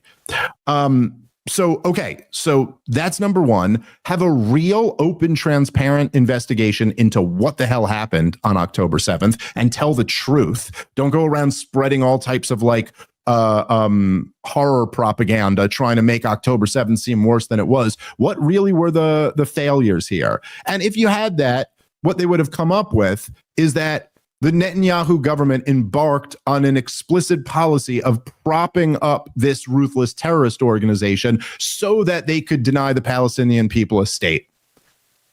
And then they totally underestimated the threat of Hamas. They thought they could control the height of the flame. Turns out they weren't able to. So what you'd want to do, rather than not protecting your border and propping up a terrorist organization right next door, stop doing both of those things. Protect your borders and stop propping up Hamas. After that, I think, like, look, I've never suggested that Israel was supposed to respond to October 7th with zero violence. And that there would be I don't think it's practical to expect just about any government to have a response that involves zero violence. However, Israel had a long history of dealing with the terrorism problem through targeted assassinations and special operations and intelligence operations. They never treated the terrorism problem amongst Palestinians as a problem for the regular old army. Just bomb cities. That was never how it worked until Benjamin Netanyahu came into power. And so, yeah, I would argue that Israel had an opportunity. As I've made this point before, I know sometimes people think this is a little like hippie-ish or something like that, but I don't think it is. And if you recall, after 9/11, after 9/11, they had these huge candlelight vigils for the victims of 9/11 in Tehran. Across the Muslim world, there were lots of people who felt terrible for America. And if we had just fought the war on terrorism with special operations forces, as we did in the months following 9/11, which is what took out most of the Al-Qaeda cells in Afghanistan. And if we had done that and then caught Osama bin Laden in Tora Bora and then wrapped up the whole thing by New Year's Eve of 2001, we could have maintained the moral high ground in that. But instead, we launched multiple 20-year occupations and killed hundreds of thousands of people. And then we were left with, instead of a few hundred bin Ladenites, tens of thousands of them, and hatred across the Muslim world. And Israel could have, like, everything you see about global opinion turning on Israel didn't have to be this way. Israel could have taken this opportunity to go, like, look, we're going to have this transparent investigation. We're going to admit that we made a huge mistake by propping up this terrorist group so that we would never have to give Palestinians their independence. And we could have said, right now, we're going to do that. We're going to take our boot off the neck. We're going to end the blockade. We're going to end the occupation. But we're not doing that unless we get our hostages back. And if there are any more rockets coming in, then we're going to do X, Y, and Z. We're going to make sure that we let the world know that we do value Palestinian life, and we'll make sure we're not going to kill an unnecessary amount of people. Like, again, I'm just spitballing here. I'm not a fucking expert, but there were alternatives where Israel didn't convince the world that they were the monsters that the world is seeing right now. So, no, I don't think the onus is on me. I don't think that it certainly wasn't a good point that Douglas made. It wasn't a point at all. It was a question. But honestly, I don't think the onus is on me to have the answer to that question. But the answer I just gave is much better than what they did. I don't know. Anything else you want to add to that, Rob? Well, in regards to not having to answer that question, Douglas Murray refused to answer for why is Israel justified in killing kids and civilians, and he mostly lied and said they have not. It's most of the damage that you've witnessed was booby trapping done by Gaza, and that, of course, they always like to say Israel doesn't target. Well, they seem to hit a lot of it. So I don't know what that means when you keep going, well, it's not our intention. Well, if you explode a building with kids in it, it might not be your intention to kill all the kids in it, but it will be the natural byproduct of what you're doing. Yes. So it doesn't really help to say it's not our intention. But speaking to, go after the leadership. There's money, there's influence, there's people who are making money off of what's going on over there. And they quite specifically, while taking food aid, decided to continue to send money, which is the most fungible of all goods. So, if every single item that goes into Gaza can't go in there because it can be used as a weapon, if someone can explain how money can't then be converted into weapons through the tunnel. Oh, the tunnels with Egypt. Well, my guess is the money is what helps those operate at the highest capacity and is what actually makes the most amount of weaponry available. I don't think it's the food that you send in.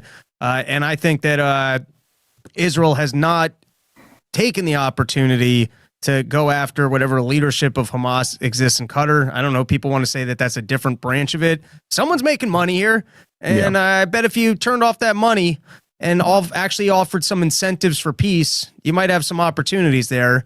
But as you said, the framework to me appears to be Israel trying to do everything they can so that they have people that they don't have to offer a state to and that they've got no choice but to murder. Well, it's funny too to see. Yeah, I completely agree with you. I mean, it's amazing. The potatoes are dual use, Rob, and so we can't let those in. But suitcases of cash to Hamas, could only have one use, I guess. That could only be used for aid. Anyway, but it's like to hear Matt Walsh of all people kind of going like, it's like, why even is it such a good point to ask? Well, then how do you get rid of Hamas? Like, how about if you gotta murder tens of thousands of innocent children, then you don't get rid of Hamas. Like here's a principle for Matt Walsh, which will be tough, I'm sure, for him to figure. But let's say I had this principle that's against murdering children. This might be hard for you to think of. Let's call the position pro-life. Okay. Imagine you were a pro-lifer who was against murdering innocent children. And then I were to say to you, like, you made this really good case being against, abortion. But, a really good question is like, so then what do you do? And then I think you realize right away, that's actually not a hole in the pro-life argument. It's not a hole in the pro-life argument to be like, but you haven't spelled out what that pregnant teenager should do. And like, look, at some point, as most pro-lifers do, they probably do what I just did, which is like offer some other, you can give the baby up for adoption, or maybe there'll be some social services, or maybe there'll be this or that, or maybe you should not have unprotected sex, or maybe you should, whatever. But like, you could have the principle that it's wrong to murder a baby, and you don't actually have to have any more than that. We do this all the time where we say like, no, I'm sorry, for moral reasons, that solution ought to be off the table. It's not incumbent on you to then have all of the other answers necessarily. And it's weird how like the standard on me or whatever is that I must have all of the answers to this, but you don't even have to criticize the government that's trying to get us into a war with Iran. Explicitly. It's like literally drew up war plans with us involved in them, and is still working and has been working for many, many years. Again, I'm not alleging some secret conspiracy here. I'm saying like Benjamin Netanyahu testified before Congress and urged the US government to overthrow the Iranian government. Like back in 2002. And he's been arguing for it the entire way since, including this week. So, okay, here, let's keep playing because I think there was one more interesting part here.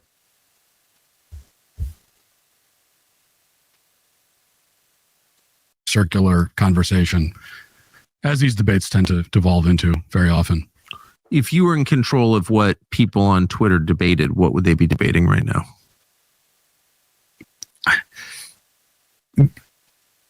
Everything we talked about for the first, hour of this conversation is what. Like, let's talk about the war on the family. Yeah. On marriage, things that affect our kids. How do we raise healthy, happy kids? Let's talk about that. Any of these issues. These like serious, deep cultural issues in our country. Yes. Is what we should be talking about, in my mind. You feel like it's very hard to go from affluence to less affluent. That's we could turn it off. That was really the part I want. Again, I'm I care about all of those issues that Matt Walsh just mentioned. And I think almost like the angle he was coming at it from, because he said at one point, like the thing about how there's these like concentric circles, you know, I care about my kids more than I care about any other kids. Then I care about my friends, my family's kids. Then I care about my neighborhood. Then I care about my city. Then I care about my state. Then I care about my nation. And like, I certainly get that. I don't disagree with that at all. I feel the same way. Just like the moral calculation changes a little bit when your government is funding the intentional murder of a bunch of children. It just changes the moral calculation. Like, I'm not, you know, I don't, like, we all care, you know, you don't want to see anyone get mistreated. But of course, we all care about our own first. That's just part of humanity. And I care, like, I don't like that there's homeless people, but like, I care much more if my kid like skinned their knee than I do about some homeless person. It's just that's the truth. But like if I was driving in a car full of my family and like one of my family members got out and then just murdered a bunch of homeless people and then got back in the car, I'm not going to sit there and be like, why is everyone talking about these homeless people? I mean, like, my kid skinned her knee at school today, you know, like you'd be like, oh, shoot, no, now we got to talk about that because you just can't do that. I don't know. And particularly when I'm being forced to fund it, I'm going to have a problem with it. So, you know, unless the social conservatives want to abandon the pro-life position, I'd say that like you'd kind of have to acknowledge that us funding kids being killed is a bit of a moral issue that it's kind of incumbent on all of us to care about. And I also don't think, you know, I don't think these things are as unrelated as you think. I mean, if you want to talk about like the policies that have been bad for kids and bad for families, you know, a whole lot of families have been broken up by these wars over the last 25 years. Tens of thousands of our young guys have committed suicide in the aftermath of the wars. These are kids who now will grow up without fathers, or these are young men who will never have kids who they may have gone on to. Not to mention the $10 trillion we've spent over the last 25 years on all this shit. That has put quite a bit of pressure on families. As I got back to what I said before, financial stress being the number one cause of divorce. Well, we had to print a whole lot of money to make up that $10 trillion. And that's done quite a bit to hurt the purchasing power of families. So again, I just don't think these issues are nearly as separate as people make them out to be. But also then, you know, on a moral level, I do just think that, at least the way I look at it, there's, you know, I've taken a lot of flack for the position that I've taken on Israel.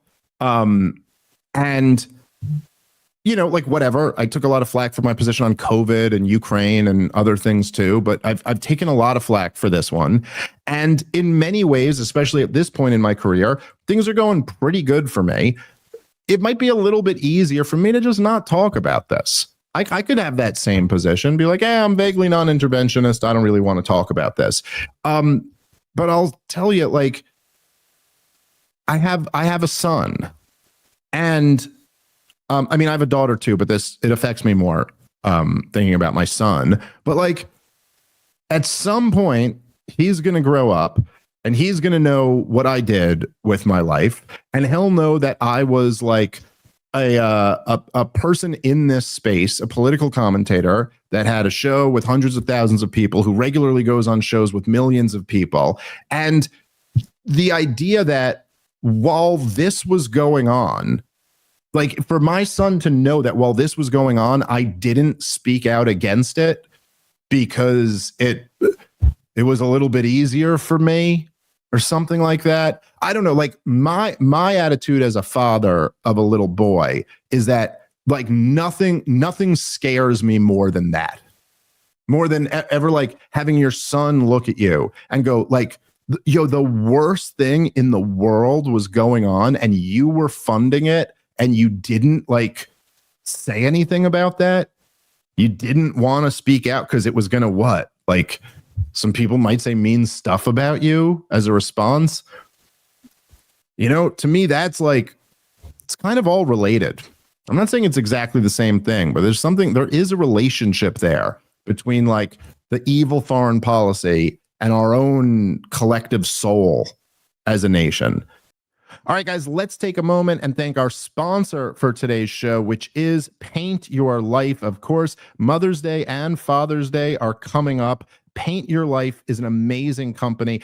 I know sometimes people struggle with gift ideas. I've been there myself. This was one that I gave my wife that she absolutely loved. What it is you get a professional hand-painted portrait created from any photo at a truly affordable price. It's an unforgettable Mother's Day or Father's Day gift. All you do is you upload a photo to create anything you can imagine. You can put yourself in a location that you've always wanted to visit. You can add a lost loved one to a special occasion to create the portrait of your dreams. There's lots of options. You choose the artist and the art mediums. You could have an oil painting or a watercolor, a charcoal painting, whatever you want. And you can communicate directly with the artist to ensure the portrait is painted just like you wanted it. Get a hand-painted portrait in as little as 2 weeks.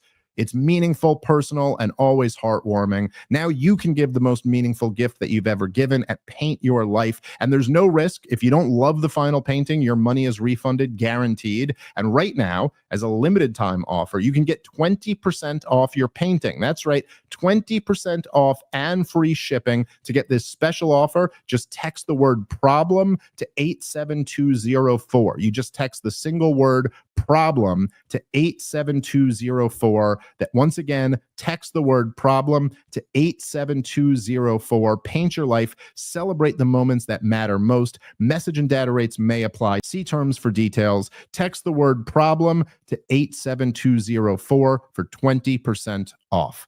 All right, let's get back into the show. So yeah, anyway, I don't know. Anything else to add to that, Rob?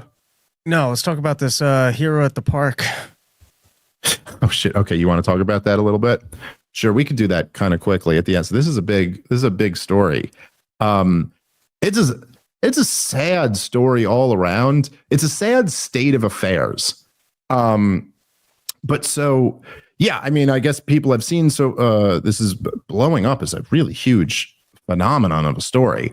But so evidently, now this isn't all on video, but evidently, a woman at a playground called like a little black boy the N-word.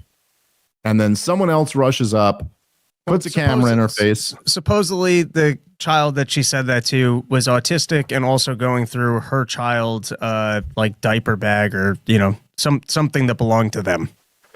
Sure. Who knows? But let's just assume for the sake of argument that that's the story. So a guy comes up, puts a camera in her face, like, did you just call this child the N-word? She's like, yeah, fuck you, I did, blah, blah, blah. She has a whole thing. She drops it a few more times in the video. And then, of course, the video is posted as a, like, I'm going to ruin this chick's life type post. She puts up a GoFundMe or something to raise money. And last I saw, she was over $500,000. She had started, I think, asking for 10 grand. And then just kept upping the goal because money kept pouring in. And now she's at like over $500,000. And there, you know, of course, as you could imagine, you've got people on the left are going like, see, my God, this is proof. Can the government tax that? You're saying the N-word in the park collections? That? Does the government do they want to cut no, of course I did. I didn't report my N-word park money. You're telling me that's not deductible? That seems like a crazy thing for the government to take its cut of. Well, it does. It seems to me that there's an interesting thing going on here. And I do think it's, you know, it's important when you see something like this is like, it's information about our culture. You know, it's like letting you know, like, this is where you are right now. And I think when you get that type of information, what you should try to do is assess it as rationally as you can. And like what I'm seeing, because of course a lot of people will go, well, look, this is proof that we're in like a white supremacist country or something like that. Now, I will say, don't get me wrong, I do find the thing kind of disturbing. I think it's disturbing for a lot of reasons. And to be clear, I don't actually think you should be using that word, and certainly not towards kids at a park. Yes, I don't think you should. I don't think you should use like any derogatory language or curses toward a child. It's like totally fucking horrible. And like, I have little kids. I know about the playground rules. I even know about other kids being problems at the playgrounds, but like, that's not an option. Like, you just can't do that. And I certainly would never send money to somebody who had just called a little black child the N-word. That I would feel like sickened by that. I do understand what's going on, though. And I think that a lot of it is that, look, white people are, especially young white people, are starting to play this game now, too. And it's a sad thing to see.